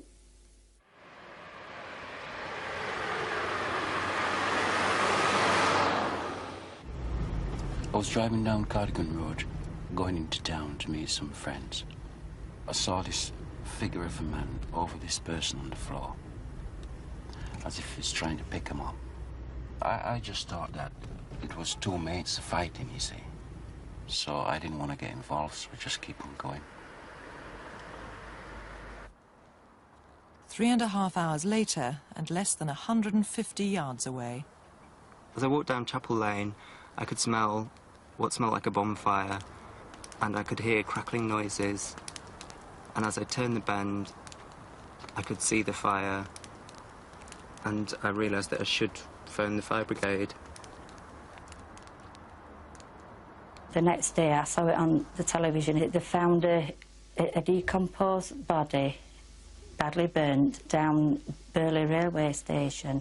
I know I bought them clothes, and it just fit, what little bits what they found on a body. But I just rung up one morning. Told them that's my daughter. Well, Detective Superintendent Andy Brown, Debbie's body was set alight. What does that tell us about her killer? It's probably the act of a desperate man, an attempt to try and conceal her identity, or at least try and get rid of the evidence that might have connected him to the murder. It did delay us identifying Debbie's body, and we have had difficulties since with some of the problems. Now, she was last seen on the evening of the 4th of January. Her body was found on the 14th. When do you believe she may have been killed? We think she actually was killed shortly after she left Big Lil's pub in the city centre of Leeds. And then we have this 10-day gap where someone's either kept her in storage or has known where she's been, and then something has prompted that person to actually take her to the railway station and set alight to her body. It is difficult, isn't it, in 10 days to hide a body from anyone else, really? Yes, it is, but it depends where it's been kept, and we don't know what the reason was for actually setting it on fire on the 14th. So it's vital, really vitally important, that you trace Debbie's movements on the 4th of January after she left Big Lil's pub. The important thing is we don't know why she was in the Burley area. It may well be that it's the murderer is from the Burley area, and that's why she's ended up in that area. We have not found any friends or any pubs that she's visited. It's a mystery why she's actually ended up in Burley. Now, the person that we saw in that reconstruction, a so-called friend called Gary, you've traced a lot of her friends, but you haven't managed to trace him. We've traced a large amount of friends, but Gary's someone that was obviously on the scene around Christmas time, so we are interested in him. He hasn't come forward. We know that he went to a home in Beverley Terrace. He went with another man on one occasion. We haven't traced Gary. I want him to come forward, or someone to tell us who he is. Another significant sighting, again, the one we saw in the film, was the person bending over what appeared to be a body, or certainly a figure, in the Burley area shortly before the fire was found. It was only a few hours before, and I mean, the worst scenario was that it was actually someone dragging Debbie's body to the railway station, which again would lead us to think that the killer is from the Burley area. There may be an innocent explanation, and if there is, then we need someone to come forward and give us that explanation. Andy Brown, thank you very much indeed. Well, as always, do call us here if you can help. It's vitally important that we catch this person. Remember, it is a free call number. Or if the numbers here are busy, as they are at the moment, try the incident room in Leeds. That's a free phone, and that's 0800 318 001. That's 0800 318 001. Murdered in her home. The victim was Isabelle Gray, known to almost everyone as Miss Gray. She was born and lived all her life in the same house in Austhorpe Road.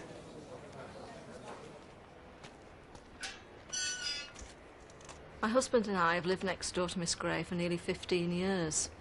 We realised about 2 years ago that she was becoming more infirm and less capable of cooking for herself. So we started making a meal for her on a Sunday night. It's Mrs. Ward.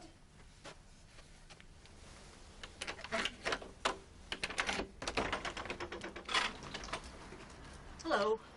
We always tended to go to the back door with Miss Gray because she lived in the kitchen most of the time. Thank you very much. Come in. She was a very proud lady and very independent. Take care now. Bye. And so we tried to make it appear as though she was doing us a favour in accepting the food.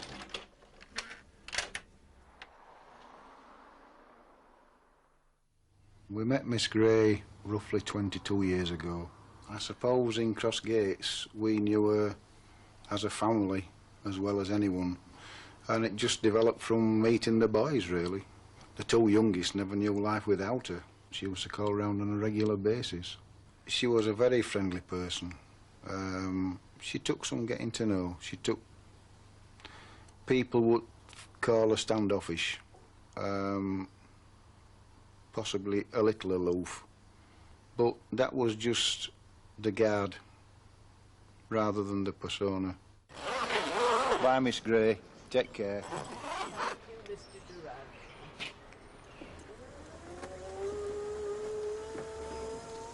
She used to attend the Methodist church in Crossgates. I know she used to go every Sunday. She also used to go to coffee mornings during the week and Saturday mornings.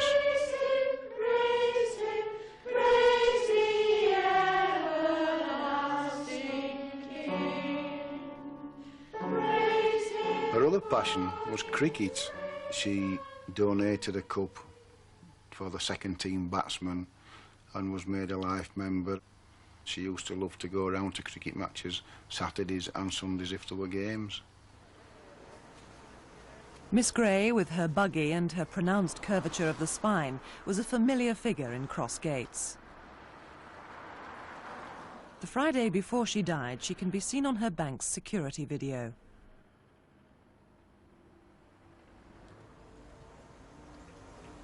Four days later, Tuesday the 28th of January, and Miss Gray went to the shops as usual. But back near her home on Austhorpe Road... We was on his way to the shops, and we got to the main road, and a man sat on a green box with a tea vest on. We thought it must be cold with tea vest on, and we just carried on walking. Even my husband said he's probably waiting for somebody.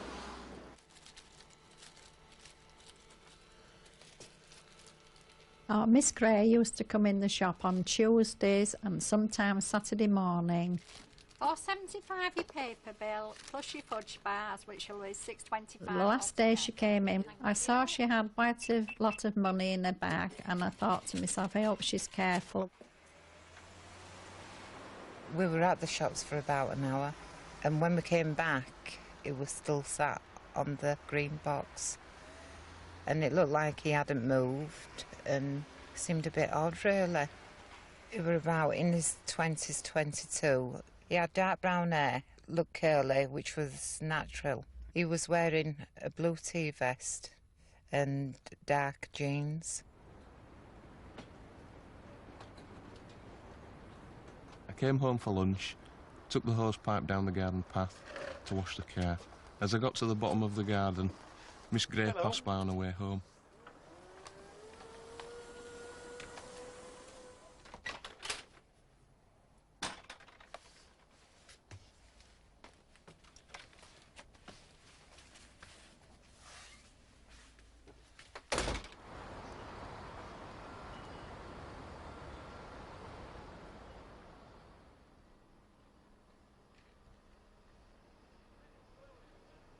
was walking along Alsop Road from my way home from work. As I got to the last row of houses, I glanced back and I saw a guy knocking on a door, concentrating on the downstairs window as if he was waiting for a response. I turned round again and the same man was still knocking on the door. At about the same time... We'd gone back cross gates. As we were passing, there was an old woman talking to a man who had a clipperboard. The witnesses didn't know Miss Gray, but police believe it was her. Who was she talking to? About an hour and a half later... On the Tuesday night we had some crumble left over, so we thought we'd take a bowl round for Miss Gray.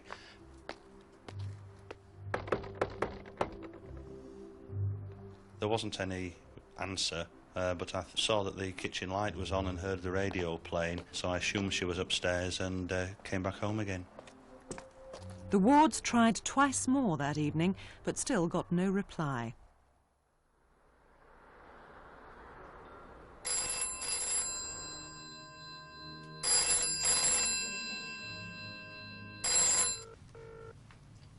When I didn't get any reply, I became concerned because I thought she might have had a fall or a stroke. I rang a neighbour and asked her to go around and check if Miss Gray's buggy was still there. A short time later, Meals on Wheels arrived to deliver lunch.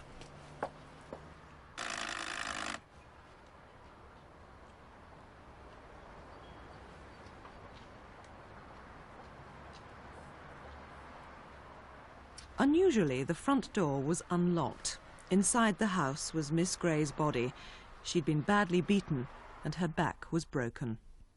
We looked on her as a very close friend. It's sad to think that something like this has happened to her. It doesn't seem right that someone who served during the war for freedom of people who live in this area couldn't enjoy the freedom to live out a life naturally. It seems sad, very, very sad. Well, no one could disagree with that. Brian Steele, this is a terrible case, but you've got very few clues to go on, have you? Yes, this was an 82-years-old lady who was not only badly beaten and her back broken prior to death, but she was also indecently assaulted. Now, I'm at a loss to understand how anybody could do this to her. Robbery might be the motive. There's a brown handbag missing from the house. It's old and well worn, and if anybody's come into possession of one since the murder, or anybody who knows of one being discarded, we need to know about that. Now, what about the two men seen in the film that raised your suspicions? The first one sitting on the green box. Yes, he'd been sitting there that day for at least an hour and a half, only yards away from Miss Gray's house. That's suspicious. Either he was involved in the offence, or he's a vital witness. And another vital person you need to trace is the man seen about 10 to 6 that evening, probably the last person to see Miss Gray alive. Yes, he was knocking on the door, and then a second witness actually saw him talking to Miss Gray, and it may be that she admitted him to the house where she was murdered. He's a white male, he's 20 to 26 years of age, he's 5'8" to 6 feet tall, he's short, dark hair, well kept, he's wearing a thigh-length blue jacket or a donkey jacket, blue jeans and shoes with thick soles. And he was carrying a clipboard, and he's generally of smart appearance, and this caused people to think he may be a door-to-door salesman. We've traced some door-to-door salesmen, but not this man. But he hadn't gone anywhere else in the neighbourhood that night, had he? Not at all, no. Do you have any inkling of the type of person that it could be? Yes, numerous repairs have been done to Miss Gray's house, especially to the roof, and some of these repairs have been extremely shoddy, the type that's typical of the bogus property repairer. These are people who fleece the vulnerable and elderly. We would like to trace anybody who's conducted repairs at Miss Gray's home. And briefly, do you think these men have been in the area before? Most certainly. Miss Gray admitted the offender to her home. She would only admit somebody else she's met previously. They've been there before. Brian Steele, thank you very much. There is also a substantial reward here. Here's our number, 0500 600 600. This case really must be solved. That's our free call number to the studio. And here's the direct line to the murder inquiry in Leeds. It's 0800 318 001. That's a free phone number, 0800 318 001. For all that, though, she had a tough personality and strong family support. But someone must have had a powerful grudge against her. 10 weeks ago, at the end of August, that spite got out of hand. also have the latest round of our daily word search competition. So why not stay with Julie was 33 and was living alone after her second marriage broke up acrimoniously. Such was the turmoil that she'd now been separated from all 5 of her children for almost a year. She missed them terribly. Coming up in the next 2.5 hours, we have a touch of the old and a touch of the new, as we talk antiques and documentaries. But why not stay with us here on BBC Radio Homicide for the next 2.5 hours on 95.9 FM. She did love her children very much. They came first. I used to go to her house and she was playing with them football in the garden or hide and seek. She never held back. She always had to tell you what she thought of you, and there was a few arguments in her lifetime, but one thing about Julie, no matter who she upset or what she said, she always came round the next day and apologised. Julie had lived on Bransholme Estate for nearly 15 years, and as well as her mother, had other relatives nearby. She often made a half-mile walk to see one of her sisters.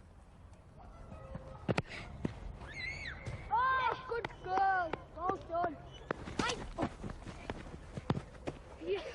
She was lonely the last few months when she didn't have her kids. If she had any problems, she'd come to me because I had the same amount of kids as what she did, same age range. I miss Julie coming because she was the closest, you know what I mean? I always knew that Julie was going to come. You know, sometime during the day, so I always knew I was going to have some company. You're right. No coffee. Oh, lovely, yeah. Hi, where's that brother of yours, eh? Oh, here he is. Come on, Sarah, number 2 to me. Oh, lovely. Cuddles up. When Julie came, the kids got real excited, come running in. Just was all shouting, Julie's coming, Julie's coming. I've finished with the Uber. Have you? Yeah, you can have that back. So you don't want it any longer? No, I've been all over with it. That night she was in a lovely mood, and she was laughing and joking, and she was all right.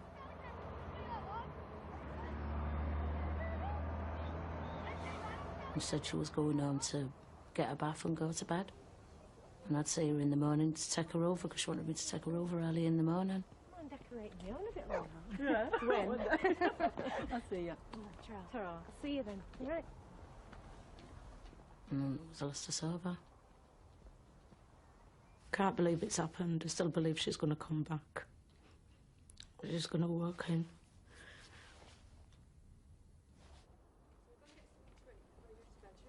Tuesday, the 26th of August, at about 10:30 p.m, and neighbours were heading for a pizza. I wanted to come back here, and I found you again. The argument was so fierce, the mother decided not to take her children past the house. I'm good and ready. No one you want me. Come on, let's go home. I'll do you some checks when we get home. It's now an hour and a quarter later. I was walking down to Mum's to get some sick papers, walking past Julie's. I could hear him arguing, you know, rough voices and a woman's voice, saying to get out and that lot.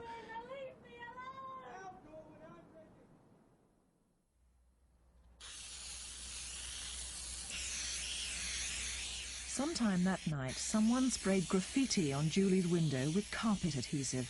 Who was it, and why? Why? Because I want to do my front room. We know Julie was on the phone to relatives that night until about midnight. About the same time, a cyclist was seen not far away. But he stopped and looked around as though trying to avoid someone.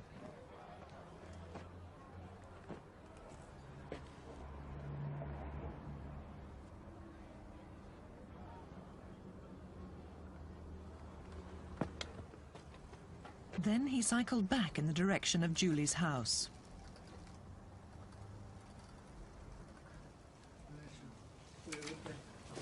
Again, about 12:30, these young men were noticed heading towards the back of Julie's house.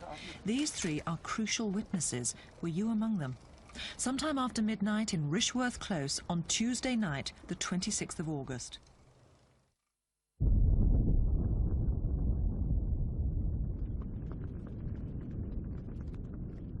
At 1 o'clock, neighbours were alerted by screams.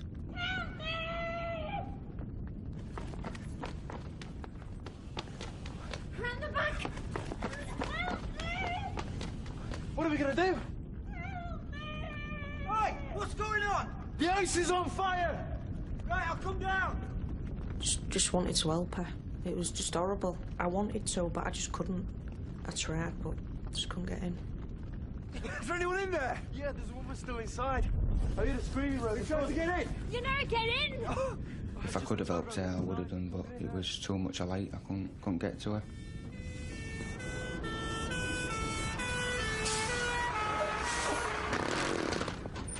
Get the ambo!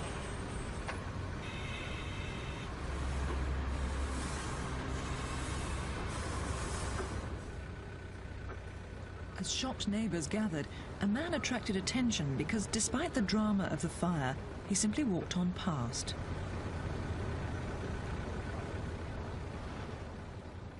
He was late 20s, early 30s, short to medium height, with a blue and white rugby shirt.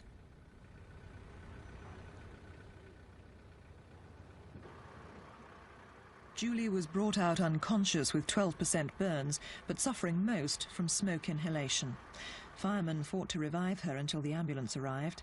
She survived, but 2 days later, she died. I believe, that she would fight. If not for herself, but for the children. I did believe that to the last minute. The worst part of it is, there's 5 children, and they're going to grow up without a mother, and that is... I don't wish that on anybody. Never mind losing a daughter, and they all lost a sister, but it's the children I really feel sorry for, Well, Graham Bullock, a dreadful crime, and as Julie's mother says, your heart goes out to her children. How can viewers help tonight? Yes, it is a horrific crime. Julie was a 33-year-old mother of 5 young children. The response from the public so far has been fairly good. It is clear, however, there are a number of people that we still haven't traced or haven't come forward for one reason or another. I would hope that through this we can actually speak to those. It is vital that we speak to them. They may just hold that crucial bit of evidence that we need. Well, let's look at the ones that were featured in the film, particularly the man at the end who was in the blue and white rugby shirt. Why specifically do you want to trace him? He was seen by at least 2 people sometime after the fire, walking close to the scene. The important thing there, of course, is that having seen all the furore and everything, he carried on walking by, which was suspicious in itself. What we do know about the sort of psychology of this sort of offence is that people who commit this type of offence often return to the scene. That may or may not be the case in this instance, but still it's vitally important that we speak to that man. And the person acting suspiciously perhaps on a bicycle, and also the 3 youths walking past Julie's house, all after midnight that night. Yes, again, very important that we speak to them. It might well be that those more in the capacity of witnesses, but we haven't traced them. It's vital that we do speak to them. Now, it wasn't the first arson attack on that estate. There had been a spate of them, I understand. Do you think this was part of that series, or do you think it really was a personal grudge? I'm not making a specific connection, although it is probably pertinent that there have been a number of, not similar fires, but fires in the area where outhouses, sheds, that sort of thing have been set on fire. The thing that probably makes this more personal to Julie is the graffiti that was on the wall. I'm sure that personalises it. I think this was a specific attack on that house. Do you know what it said?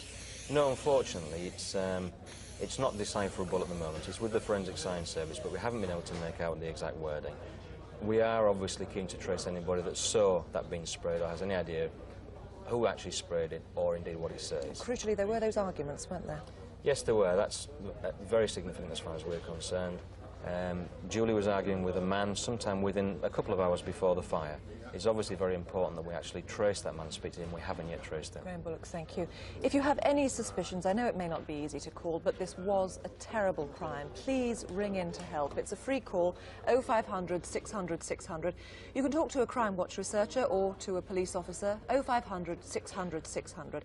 Or try the incident room if you prefer in Hull on 01482 796 271. That's Hull 796 271. But there was reckless and unnecessary violence. The victims, John Nutter and his sister-in-law, were companions who shared a house. They weren't particularly well off, but it seemed that their attackers thought they must be loaded. We'd always been buddies. Nothing naughty. We've always been good mates because we like doing the same things, animals, countryside, seaside, travelling. John! It was unusual for me for somebody to have head and feet, that normally they could have one or the other. We'd had a really super day. When I used to look at it, I could feel being there. It Such a happy day we'd had. You little know really what that picture's going to do, you know, how it's going to end up playing a part in your life.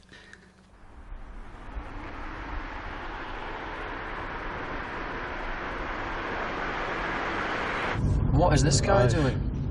Hello? It was a high-powered Volvo T5, similar to one stolen from Bramhope Village earlier that evening. Bloody hell. I think he's following us.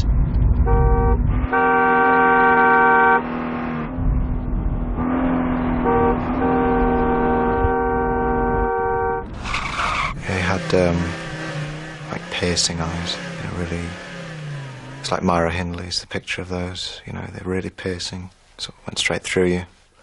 Scary eyes. The Volvo headed off towards New Addle Lane. He was a kind, fun-loving sort of person, very untidy. He liked driving. As long as he was driving, well, we should have turned left to go home, we'd turn right, and we'd end up 150 miles later deciding we ought to come home. It was great, just what I liked. Well then, I must go and put the chickens to bed. Tell her I'll be round in the morning to take the dog for a walk. John says he'll be around in the morning to take Tessa for a walk. OK. Right. Yes, and you. Right, bye. Oh, John, it's past 10 o'clock. I didn't realise it was so late.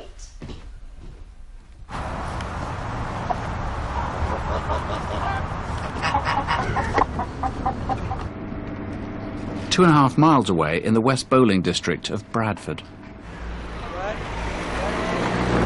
One of them was a Mini. The other one was an Escort. They're one of the latest designs. Almost like a lilac colour. I just found it funny because when they were walking down, it seemed to me they were up to something. And they were walking towards that Volvo. It looks like an expensive car. I just looked at it and I thought, they're just joyriding.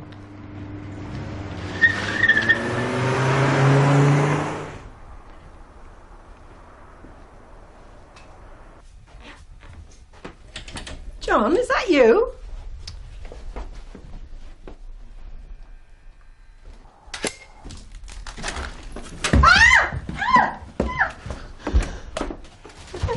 Open the safe. I thought, gosh, this is real. After they've hit you. And then suddenly it dawns you think they mean this. What the Sit down there and don't move. I can't breathe. How'd you open this bloody thing? Turn it anti-clockwise. Anti-clockwise. Now listen, bitch. Get that knife out of my face. I was livid. Had it have been a gun, as close as that, I would have been so cross I would have hit it. I know I would. Because it couldn't have shot me. It was too close. You know, it would have deflected, but you daren't hit out at a knife. No way. He's not looking good, hurry up. Put that bloody knife away, what the hell do you think you're doing? She's having us on! Put it away! It's really not so good, come on! Look, the sooner you open this safe, the sooner you'll get some help. Look, you cow, where's your money? He said, I can't breathe, let me go. I was, you know, frightened for his life then. It's croaked! Right, that's it, let's go! Is that real? Of course it isn't, don't be daft. They also took £300 and a sweet jar that had been collected for a local cancer charity, as well as the watch from John's body.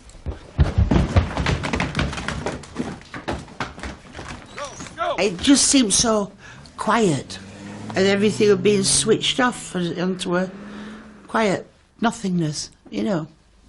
Quarter of an hour ago, everything was just... is there dead? I heard the sound of a car accelerating. It was going like a bat out of hell. Just some idiot driving too fast. It was a dark-coloured Volvo, the big model. 2 streets away in Woodhall Park Avenue, 2 cars went speeding past. Whose was the second car, and was it connected with the robbery? About 30 minutes later, the Volvo was found dumped in Berkeley Street, back in the West Bowling area of Bradford.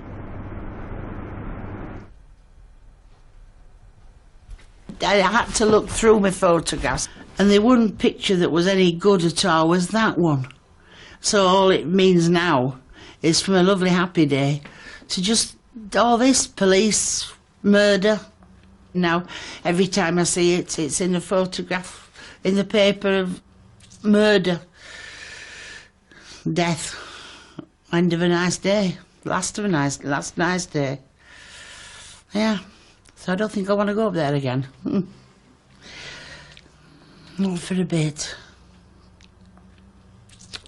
Stuart, not just tragic, but utterly bungled, this case, wasn't it? It was a complete shambles committed by 3 totally incompetent thugs.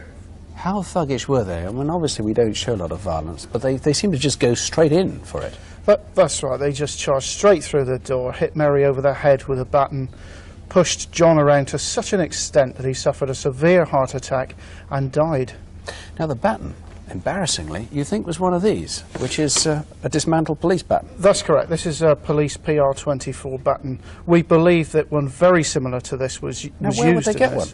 Well, about 2 weeks before in Chapeltown in Leeds, one of these was stolen from a police officer's car, and it may be that one that was used in the crime. OK, and if someone's seen this at home, these collapsed about half that length. They might have seen it in that form as well. They might have seen the Rolex watches. Now, they were hugely distinctive. Tell me why. Very, very much so. They were real, incidentally, despite what you said, and they were really the only thing of tremendous value that they had. They were both made to order, so they're a very specific design. Mary's watch, for example, had a black face with diamonds encrusted in it, and John's watch had a white face with Roman numerals. Now, due to recognise those instantly, and you've actually got pictures of those on your website, haven't you? We've posted the image of the 2 watches on the website, and hopefully if there's a jeweller that does recognise them, if they've been offered to him or her, they can email me straight away. Now Stuart, this is a real long shot, this. A sandwich wrapper, found in the bottom of the Volvo, and you know it wasn't there before the car was stolen on the Saturday night. Obviously, these shops are everywhere. This could have come from an upper crust anywhere in Britain. You're not interested in that. It's only, what, in the Pudsey, Leeds, Bradford area? I don't know how that got there in the Volvo. What I do know is that it may be connected with the 3 people responsible for this murder. I want someone out there, particularly in the Leeds-Bradford area, who sells this product, come forward and speak to me and tell me if there's anything suspicious about the people that bought it. That was Monday the 20th of July. Let me just stress, incidentally, there really are no more valuables at all in that house. It's an extraordinary target, but there is a substantial reward on this case. If you can help, it's a free call number here to the studio, 0500 600 600. So if there's anything you saw, anything you know, anything you can do to help. Or you can ring the Instant Room, that's another free call number, 0500 040 999. That's 0500 040 999. The savage death of a mother of 3, a prostitute, Samantha Class. Now, for months, there was so little to go on, there was little public appeal could do to help. But recently, a new witness has come forward with what seems startling evidence. There are now at least 4 people police want to eliminate from their inquiry. Samantha lived in Hull. 95.9 FM from the Wolds to the Humber Estuary. This is BBC Radio Humberside. It's 8 o'clock. I'm Andy Comfort. A police investigation has begun following the discovery of a woman's body on the banks of the Humber. It was discovered by a member of the public walking along the northern foreshore between Hessel and North Ferriby on Sunday morning. The police are treating her death as suspicious. The dead woman's described as aged between 20 and 40, and anyone who may be able to help them... I just froze. Instinct, mother's intuition, sixth sense, I don't know. I just knew it was Samantha. She was a mother of 3 children, she was also my daughter. I mean, I wish she wasn't a prostitute. I would have done anything to stop her doing what she did. I spoke to her many times about it. That something might happen she couldn't control. And I was frightened for her. I was really frightened for her. Some girls are cut out for being a working girl. And then you get girls like Sam that sort of never really wanted to do it in the first place. Hi Sam, alright? Hiya. Oh, she's alright, she's with me, isn't she? Yeah, you say so. The way that he was chatting her up struck me as weird because he made it clear he didn't want to pay for sex. He was looking more as if he wanted her to be a girlfriend. Can I have one of them? I love them foreign brands. Exotic, you see, like me. Go on. They were L&Ns, but they weren't like any L&Ns I'd seen before. It was foreign writing. White and red and blue. Do you ever pay for anything, you girls? Not if we can help it. Wouldn't have to if you come out with me. Go out where? Spain, for starters. Spain? Why Oh, why not? on earth would any bloke think that a street girl is just going to drop everything to go away to Spain with some bloke she doesn't even know? He was very thick-set, very broad, beer belly, double-chinned, quite broad neck. His hair was very short, sort of mousy brown. It was thinning a lot and it was receding. Come on, scribble down your name and address for us, then. I ain't got a pen. Me neither. Trish? Lend us a pen and a piece of paper, would you? I got keen one here. I've seen girls give out them telephone numbers and addresses before if they've thought that there might be a regular in it for them. Yeah, love. Turn round. At this point he pulled his wallet out and there was quite a lot of money, at least a couple of £100. Came across to me to be really possessive, the type that once he befriends a person, feels he owns that person, to the extent that if they make an arrangement with him, they've got to stick by him. Come to Spain with us, so you want me to get my wallet out. You'll have a great time. Honest. No strings attached. Nice little break for you. Oh, I'll take care of it all. Don't worry They about walked that. round the corner together and I didn't see her at all again.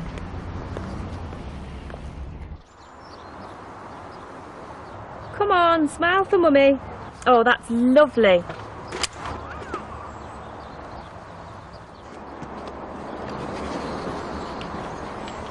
I wish I could get off the gear, Trish. Sort me head out, do you know what I'm saying? Give myself something to smile about.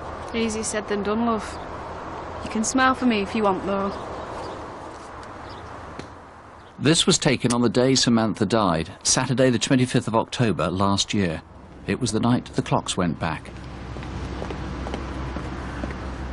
Business good, Sam. It's grim, tell the truth. I'm off up Porter Street if you want to come with me. Nah, I think I'll stay here if you don't mind. Oh, I don't mind. See you later, though, yeah?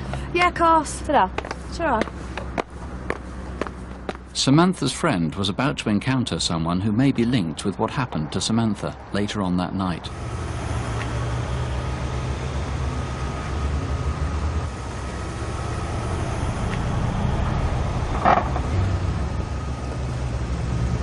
You want business, love? I think I'd only been in the car a couple of minutes, and I just knew that it wasn't right, you know. What do you mean it's not part of the arrangement, eh? He kept clenching his fists and sort of like rocking. I could tell he was holding back from something, you know. And when he was calling me a cow and a bitch, he was sort of like rocking all the time. Don't give me that. Come here! No! Don't! Please! Slag! I've been on the street for about 8 years, and I've never ever experienced anything like that. If he had got hold of me, I don't think I'd have been here today. Next, more music with a song from Shania Twain, but first a reminder that the clocks go back tonight. Summertime is officially at an end. Can you help me, mate? Get me out of here! The clocks to be reminded of that.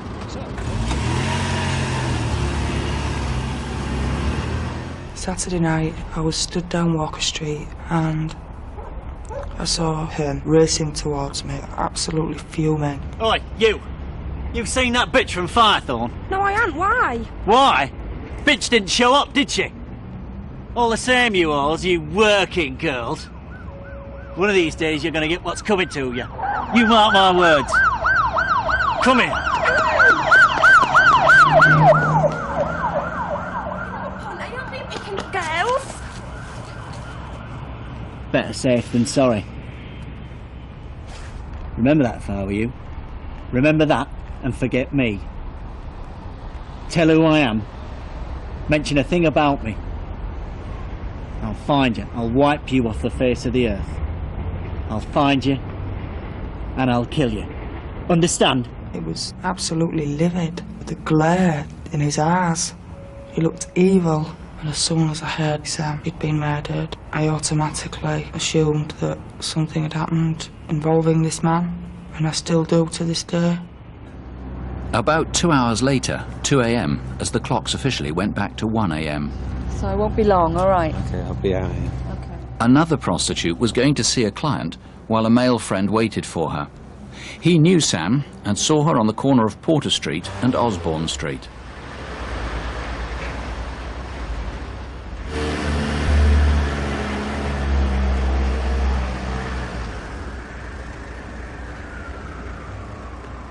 This was probably not Samantha's last client, but police are devoting a lot of resources to finding the owner of this van. October last year in Hull. If this might have been you, call in absolute confidence and be quickly eliminated from the investigation.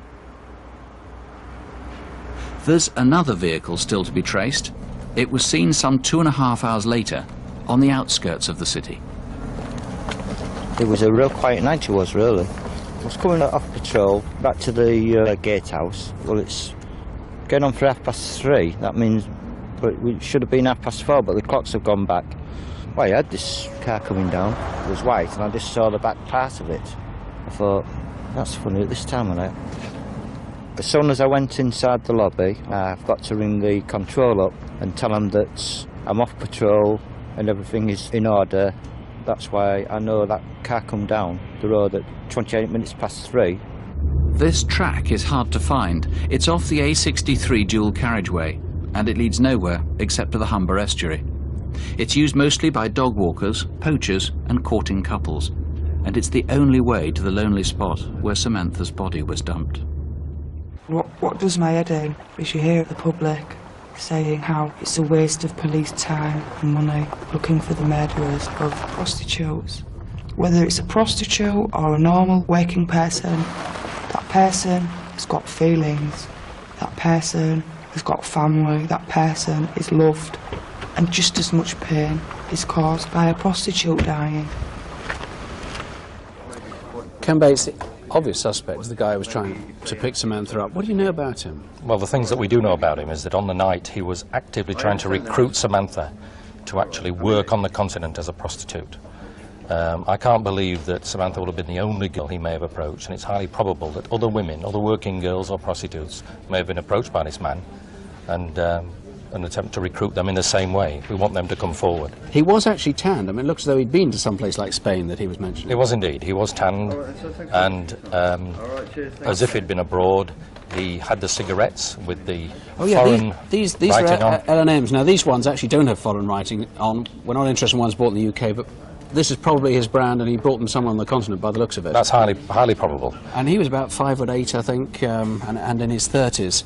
Now, you need to eliminate that white van that we showed there.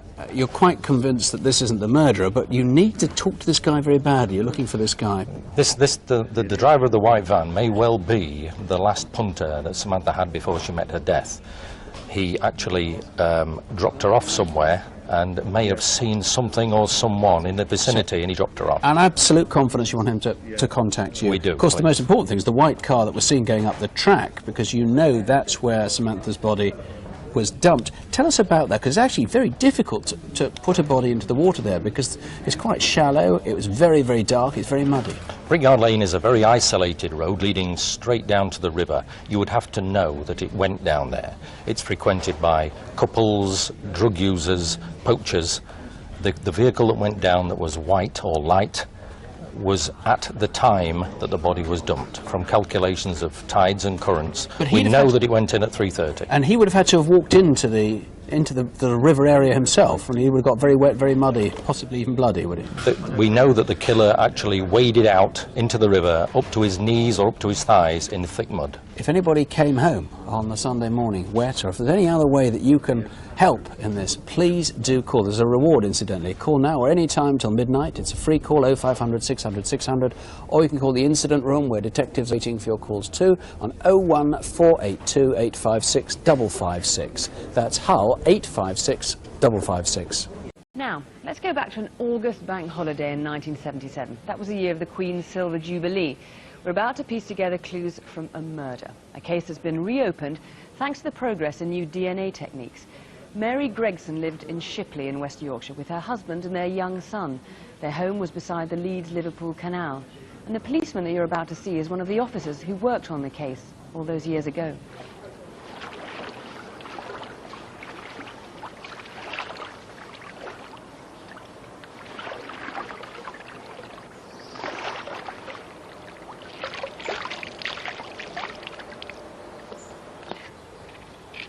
Mary was my sister, my best friend. She took me to school for the first time, cried buckets when she had to leave me.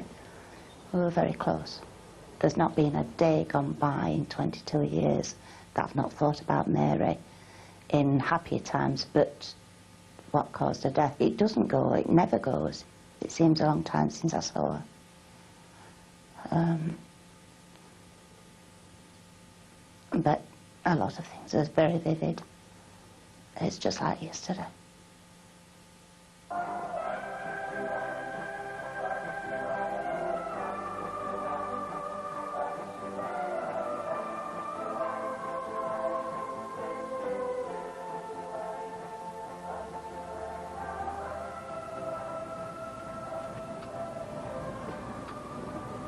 Ta-ra then, see you at 7:30ish. Be good. I will. Bye. We'd been locals. We never thought about the canal bank being lonely and dangerous place. It was a regular walk through childhood into adulthood.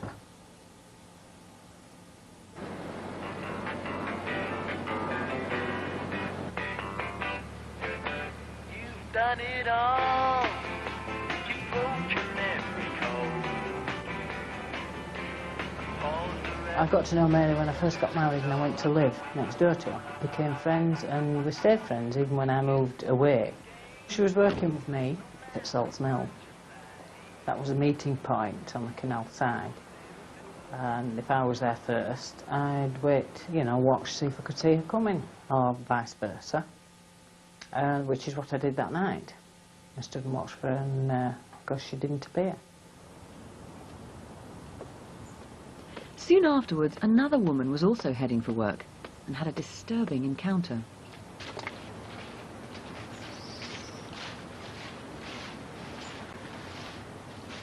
What's happened to that girl? What do you do with her? Nothing. She fell off the wall. What's her name? Where she live? You know where a girl lives? House by the canal.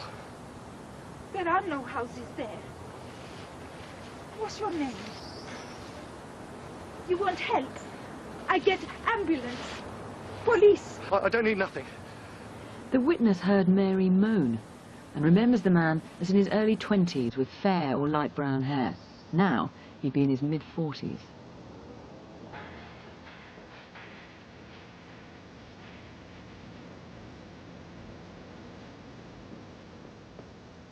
By tragic irony, Mary's husband was cycling home along the towpath just out of sight of his wife and her attacker. I won't. On you go.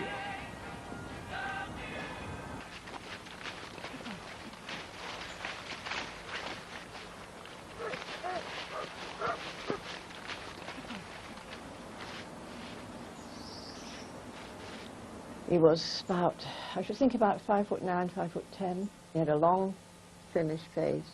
His eyes were just piercing. They just held me, and they've held me ever since. And at his feet, lying straight out in a straight line, was a youth, I thought. I just thought it was extremely odd, but it never occurred to me that she was dead.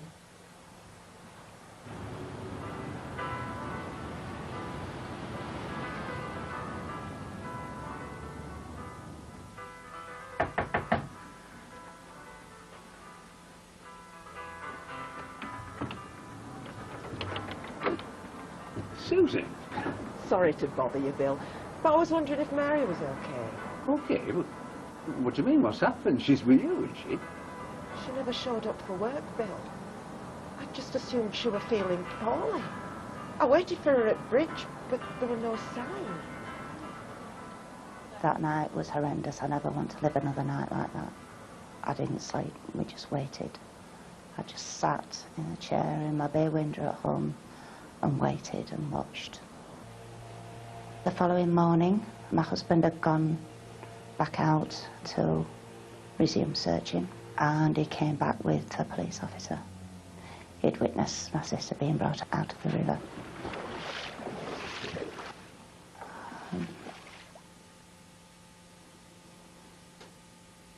And that's when we realised what had happened. As time goes on, you still keep hoping, you never stop hoping that somebody's going to be caught. I want to know why somebody could attack somebody like Mary. Now, Brian, this tragedy ripped this family apart, didn't it? Not only did Mary die, but a few years later, her husband died of a heart attack near the scene of the murder. Her son was then left an orphan. Now, we're 22 years on now. Realistically, what chance do you think you've got of finding the man who did it? Well, we now have a DNA profile of the offender. What this means is when we're eliminating or indeed implicating the suspect, all we have to do is take a mouth swab called a buccal swab. That's a very simple procedure. It's very quick, it only takes a few seconds, and it's totally safe. Now, because of the DNA, it's not so much witnesses you're after now, is it? Because after 22 years, people's memories are going to be a bit shaky. It's names you want, isn't it? That's right, yes. What I'm trying to do is reach everybody who may have lived and worked in Shipley in 1977 and have now moved on. I want to tell those people that we've reopened the investigation into Mary's death and ask them to contact us if they've got any idea at all as to who may have been responsible. Now, the people that lived in that community in Shipley, is it the kind of community that the people who lived there then are likely to still be living there now? No, not necessarily. For example, the John Lang's construction company and many other smaller subcontractors were building the headquarters of the Inland Revenue, and also there were many mills, engineering firms along the canal towpath that have now shut down and people have moved on. Now, some people might think perhaps that after 22 years this matter should be laid to rest, but we heard from Mary's sister there, the family very much want to catch this man, don't they? They certainly do, and the first point I'd like to make is that we never close a murder inquiry. If any new information ever comes to light, then it's investigated. We've also got a duty to Mary so that she can rest a little easier, and also to a family, the two sisters and a son. They need to know who killed their mother and the sister, and perhaps more importantly, why. And we've also got a duty to everybody else out there, because this man, if he's still alive, will only be in his 40s or his 50s, and he's still out there. That's it, he's still out there and he needs to be caught. 22 years seems like a long time ago. It is a long time ago, but rack your brains. If you've even an inkling who might have been involved, call us. We can quickly rule them out if it's not the right person. The studio number is 0500 600 600, or call the Instant Room in Yorkshire on 01274 537 422. That's Bradford, 537 422. Reason for it? There's a strange way in which the body was laid out. We've no idea who did it. Unless maybe you can tell us otherwise. 10 miles north of York is the village of Hewby, and from here it's a 15-minute walk to Sutton-on-the-Forest, home of David Williamson. But after heading home on Mothering Sunday, he was found here by the roadside with savage injuries. As a brother, I knew he'd always be there for me, even though we didn't see eye to eye sometimes. But that's brother and sister relationship anyway. David was a blunt Yorkshireman, an epileptic who didn't work but did chores for a neighbour, Vera McPherson, fetching her shopping on the bus and walking her dog. When the dog eventually died, he continued the walks on his own, which earned him the nickname Dogless Dave. He was what you call a loner, but he was very kind to me. And he did say, when I first met him, if I needed anything, he'd be very willing to help me. He'd do some shopping twice a week. Then he'd come back and bring the shopping in, put it away in the fridge. He was a very good friend. David was a very, very good friend. Yes. Sunday, March the 25th was Mothering Sunday, and David had lunch with his parents at his sister's house in York. Oh, got a bit of a celebration. Oh, that's wonderful. I think he was very lonely, but I think he was probably too proud to admit how lonely he was, even to me. Because of his epilepsy, David couldn't drive, so his parents dropped him back at his local pub in Hewby. It was an important night at the Star. The landlord was emigrating to Canada next day, so a party was in full swing. Hi, Charles. David rarely came here in the evenings, but this was one he couldn't miss. As well as locals, the Star was crowded with people from outside the area, including fishermen who'd been taking part in a competition at Oak Tree Lakes. If you were there or know anyone who was, please call.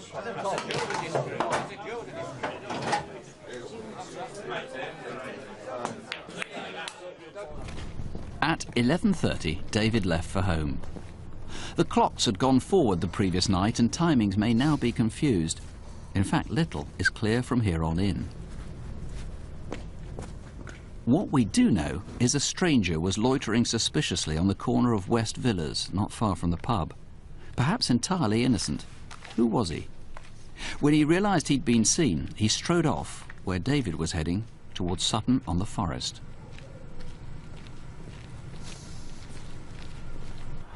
A local driver saw a black car parked by Bentley's barn. Maybe lovers. If so, call in confidence. It's a few feet from where David was found. The footpath runs beside the road past the barn. Maybe other drivers saw somebody walking. Much later, at about 5 in the morning, a council worker had to swerve to avoid a pedestrian on the road from Sutton-on-the-Forest towards York.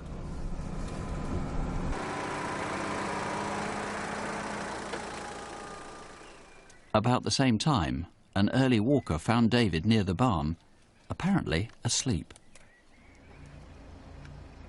He'd been hit from behind, hard enough to break his skull.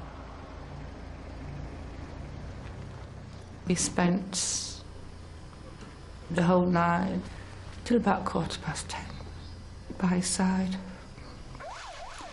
and then he died.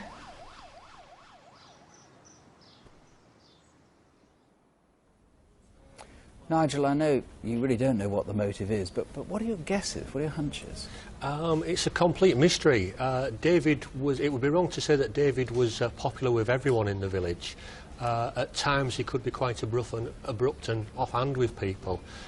Clearly that is not a motive for murder, but certainly we do feel that there are people that are not coming forward with information because of the way that David has been at times. So anybody who's in Sutton-on-the-Forest and Hubie, I mean, if they've got any thoughts at all, they should be ringing in tonight. If they have any thoughts whatsoever in relation to what has happened, they should let's make it clear, us. there were no defence wounds on him. Somebody struck him hard from behind. That is quite correct, yes. Someone came up behind and struck David.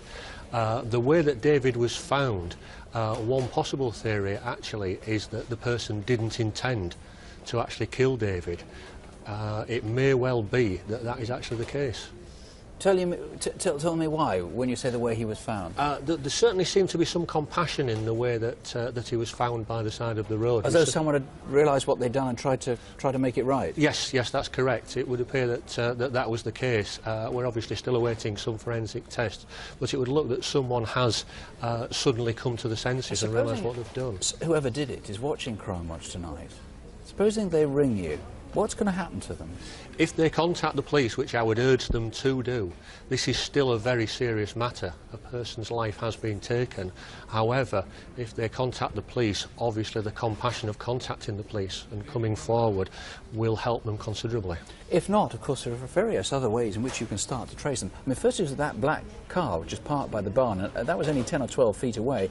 Absolute confidence, is it, for lovers, whoever was in that car, if they come forward? That is quite correct. If it is lovers, if they come forward, we will treat any information that they give us in the strictest And that confidence. man in the village, supposing, as I said in the film, maybe it was purely innocent, but supposing he was up to a bit of no good but had nothing to do with this murder, what happens if he comes forward? Again, if the person comes forward, explains to us what he was doing, we do need to eliminate him from the inquiry. Again, we will treat the information in confidence. And the guy walking from Sutton-on-the-Forest towards York at 5 o'clock in the morning, you need to eliminate him. Interestingly, while we were doing filming in the village, somebody came forward and told us about a blue Volvo which might be implicated. We hadn't heard anything about that. Yes, that's quite correct. That was the first that we'd actually heard of it. A chef at another public house in the village was leaving work about 20 to 10 when he saw what he describes as an old blue Volvo, possibly B registration and estate, driving around the village. The driver appeared to be lost or as if he was looking for something. The vehicle was seen by the same witness a short time later again in the village of Sutton-on-the-Forest. OK, was that you? Sunday the 25th of March, remember? And incidentally, it's a long shot this, but a gold chain like this seems to be missing. Can you link that in any way at all? There's a £5,000 reward. please call us here to the studio, 0500 600, or to the incident room on 01 904 618 618.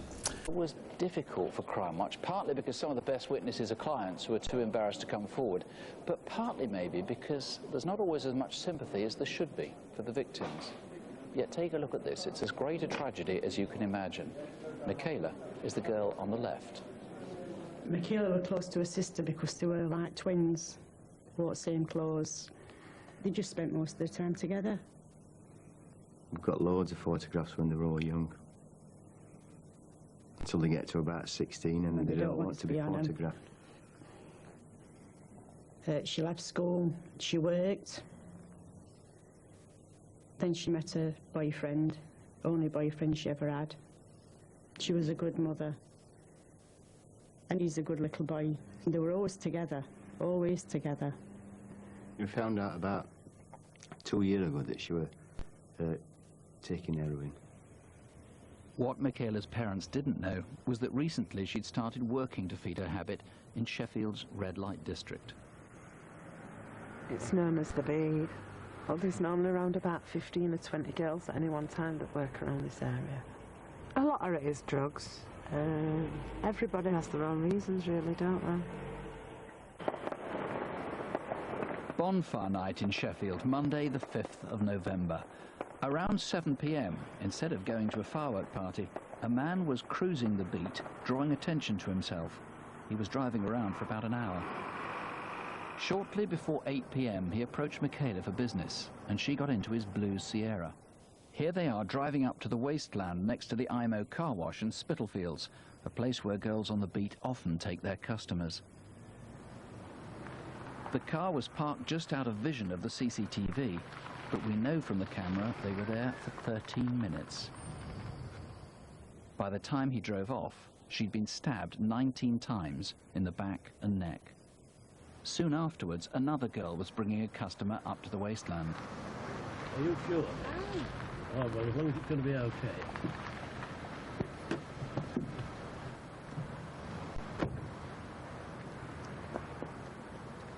Quick! Quick, get an ambulance!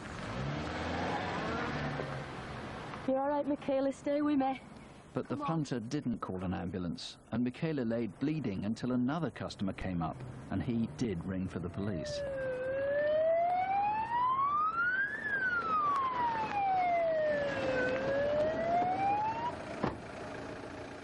I took my coat off, covered her over, it was a chilly night. She kept asking me if the ambulance was coming, and I told her that it was. She appeared as though she was going to fall asleep every now and again. Kept having to just gently rock her and bring her back to me, asked her to stay with me. Kept talking to her, and she was able to give me little pieces of information every now and again. The white male responsible for this stabbing is about 38 years of age, wearing a blue-coloured fleece. Over. Driving a blue Sierra. Confirming the Sierra had a roof rack. Yeah, Roger. The Sierra was rusty and had tools on the back seat. The driver had grimy jeans and his hands were oily too. He wore a wedding ring. The killer had a long oval face, was tall and in his 30s. Does he get anything similar? Watch it, because he's got a knife and it looks like he's killed her. The ambulance staff describe it as a frenzied attack. I stayed with her all the time until 11:05 when they pronounced her dead. And they told us that a body had been found. And it was Michaela. And straight away I thought it were drugs. I said, has she done an overdose? He said, no, she's been stabbed. And it's just absolutely tore us all apart, the whole family. My wife still can't believe that it's happened. She obviously wanted us to get this guy. She tried her best to tell us everything she knew. He asked for his mum the other night, and his dad had to say, she's there, she's a star in the sky. And that's what he thinks. He thinks she's a star in the sky. Oh, it's so tragic. obviously can't bring Michaela back. We can stop it happening again, and obviously the worry is it is going to happen again. What more do you know about the killer? Before she died, Michaela was able to give us some detailed information about the killer. In respect, it was a blue Sierra, an older type, dark blue, with a roof rack, and then went on to tell us about the man who had actually attacked her. And one of the significant factors is that she said he was wearing glasses and he was clean shaven. So he was glasses. Did she tell anything about his accent? Is he a local man? We know that previously a girl had spoken with possibly this man, and he had a well-spoken accent, not from Sheffield, possibly Barnsley, but we wouldn't like to narrow it down just to the Barnsley area. Now, we've been saying that there's another E-Fit, and indeed another blue Sierra with a roof rack that same night, the 5th of November, in that part of Sheffield. Tell us about that. On a number of occasions over the last 12 months, a man has been seen in the area driving a similar dark blue Sierra with a roof rack. The E-Fit could be the similar, could be the same person. Indeed, it could be someone else. Significantly about that person, he's been seen to be wearing a gold thumb ring. A gold thumb ring? A gold thumb ring on his right thumb. What sort of ring? Just a plain band? She's seen him with a dolphin emblem on that ring, and again he was wearing a wedding ring. So we need that gentleman to come forward to speak to us. Now, he had the same blue Ford. Has he always had the same car? No, previously, about 12 months ago, we do know that that man used to drive a grey or a blue Astra car with a roof rack, but it had a canoe on the... A canoe? A canoe on the roof. That is rather unusual. So someone out there must know that person, and they need to contact us. Now, you say these could be two different people. They could. I must say, when I look at those two video fits, they look very, very similar to me. So if this other chap is innocent, he really ought to ring up straight away and say, look, nothing to do with me. Absolutely. Looking through the eyes of a wife or a sister or a mother, they know this person. They need to come forward and contact us. There's so many things here to link together. Now, look, just one other thing before we go. The chap who didn't call the police, he was wearing something very distinctive on his head. I couldn't work out what it was. The man who actually came up to the scene was driving a red or a dark purple-coloured burgundy car. We know about the vehicle. There was 3 brake lights in the back window in a triangular shape, so there was a brake light in the top was he wearing rear on his windscreen. head? He was actually wearing what was described as an old-fashioned nightcap, like a bed cap, blue and white striped woolen cap. So again, someone must know this gentleman, and he needs to come forward and speak to us. OK, if you know who that is, give us a call. And incidentally, if it's you, it's, I'm sure, much better to ring in tonight on your own terms and see how discreet you can keep this rather than have lots of other people ring in about you. 0500 600 600. And let me say, if you've been the victim of any crime and you'd like to talk to someone, Victim Support Line is available. In fact, there are people there right now on 0845 30 30 900. As for Michaela, for her sake, and for any other potential victim's sake, if you know anything at all, suspect anyone at all, the incident room number is 0800 783 1258. On our next appeal, we've not much evidence to go on, to be honest. But sometimes these are the kinds of cases that we get our best results on. If you live in Huddersfield, maybe you can make sense of the very few clues there are. The victim was one of the founders of a garage that specialises in car electrics. His name was Brian Hardwick. Brian, he was a very loving, sensitive, hard-working. All his friends thought a lot about him. He was a guy that he got on with his life and he let people get on with their lives. We joined a club which is every Friday called the Range Riders. Everybody gets dressed up in the Western gear. We just fell in love with the place, you know, and we've just been going ever since. So Brian said, that's it, a Western wedding for us, and that's what we had. They married on the 12th of May last year, but only had 6 months together as husband and wife.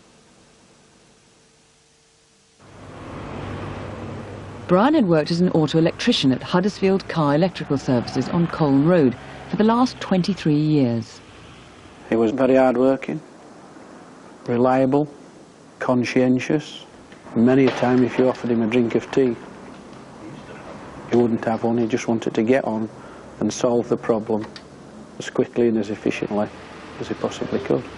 But he was always the first here and the last away. So maybe that was why it happened. On a Wednesday night 5 months ago, Brian was alone in a garage when he was shot. There are 5 clues. Can you piece them together to come up with the killer?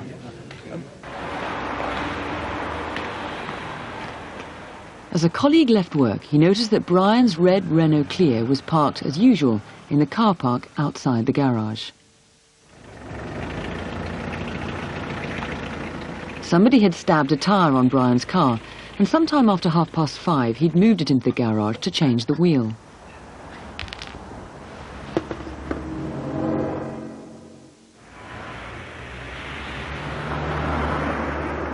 Two people need to be eliminated.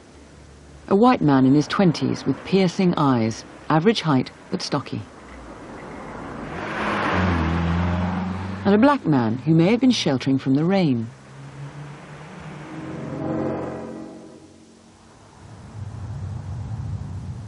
Whoever killed Brian shot him with a small caliber gun, a .22 weapon. Once in the chest, and after he fell, another shot in the head.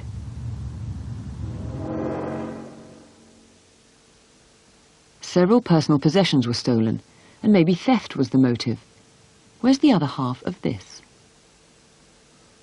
Brian put the one half round my neck, and I put the other half round Brian's neck.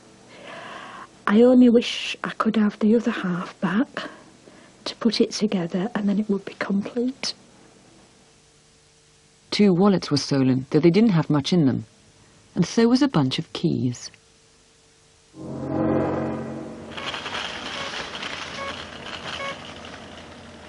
Brian's cash card was used at the Lloyd's TSB cash dispenser at the Asda store on the Bradford Road. The transactions took all of 7 minutes. It's a long time since November the 21st, but you'd remember someone taking 7 minutes at a cash dispenser. Surely there's somebody out there that knows who's done it, and I beg them to come forward and give names so that at least I can have an answer of why this has happened to Brian. Was it a robbery that went wrong? We can't be sure, and that's why we need your help. 0500 600 600 or 01484 436 702. Of course, not many are actively investigated after almost 40 years. One is, though, and after 4 agonising decades, the victim's family is tonight pinning its hopes on you and on other Crimewatch viewers. And so is the community where it happened, a small village in South Yorkshire, where the crime is still talked about as though it happened yesterday. Anne Dunwell was 13 and was brought up in Wiston near Rotherham with her grandparents and her sister Irene. We had a very, very good upbringing with a lot of love in the family. I'm going round to Auntie's for the night. All right, love. Here, take these with you, you can have them for your tea. Get my purse out and get a shilling. She was quite quiet, liked music. She thought the world of her grandma and granddad and my dad. She loved going to stop at my auntie's in Howard Road. See you tomorrow, Gran. OK, love, bye. Anne took a bus to Bramley, some 3.5 miles away, and spent a few hours playing out with friends. Though she'd intended to stay the night, she changed her mind. Bye. No one's really quite sure why. I'm going home to Gran's. OK, I'll walk up the road with you. Maybe it was because her granddad was working nights and she didn't want to leave her grandma on her own. At any rate, what happened next is being unravelled by a detective who's been analysing decades of child murder. Abduction and murder of young adolescent female of this age is quite rare, in so much as that we've only had about 102 cases over the past 42 years. And if you look at Anne in the circumstances of this crime, she only decided to make the journey that she was undertaking 15 minutes prior to leaving her Aunt Irene's address. That tells us that whoever committed this crime is an opportunistic type of offender. Anne went up Cross Street, but, as she sometimes did, it seems she then went past the bus stop and began to walk the 3.5 miles home. She was almost halfway there when she was seen on Bawtry Road. It's likely she was grabbed soon afterwards. There is almost a 70% chance overall of the offender being known to Anne. We're talking about someone that's acquainted with Anne because they see her in the area, they know her. Anne would probably be totally aware of the dangers of strangers, but wouldn't necessarily be aware of the dangers of acquaintances. Nobody knew that she was missing. My auntie thought that she'd gone back to my grandma's, and my grandma thought she was at my auntie's. That night, a farmer saw a grey or green minivan parked up near the old windmill at Carr. In fact, it's known as Windmill Lane, or Lover's Lane. Was this the killer? And did he know the place because he'd brought girlfriends here before? I know from the research that I've done that this offender would have been 16 to 40 years when Anne was killed, and will now be 55 to 79 years of age. We sincerely believe that the offender is likely to be at the upper end of that age scale because the profile of car owners and drivers in 1964, they were much older than they are today. 4 hours later, on the same road, a car's headlights swept past something white. The driver wondered what it was, but it was only next day, when he heard of what had happened, that he realised he must have seen Anne's body. It was discovered early the next morning. At a quick glance, I thought I saw a body. So I carried on, went through to work, parked my van, and I worked for the brother-in-law at the time, and I said to him, "Bill, I'm sure I've seen a body." I said, "Right, jump in the car, we'll go down and have a look." I didn't go right up to the body, about 8 feet away from the body. I thought it was a blonde lad, but apparently it was a girl. It really knocked me back, it did. Anne had been sexually assaulted and strangled.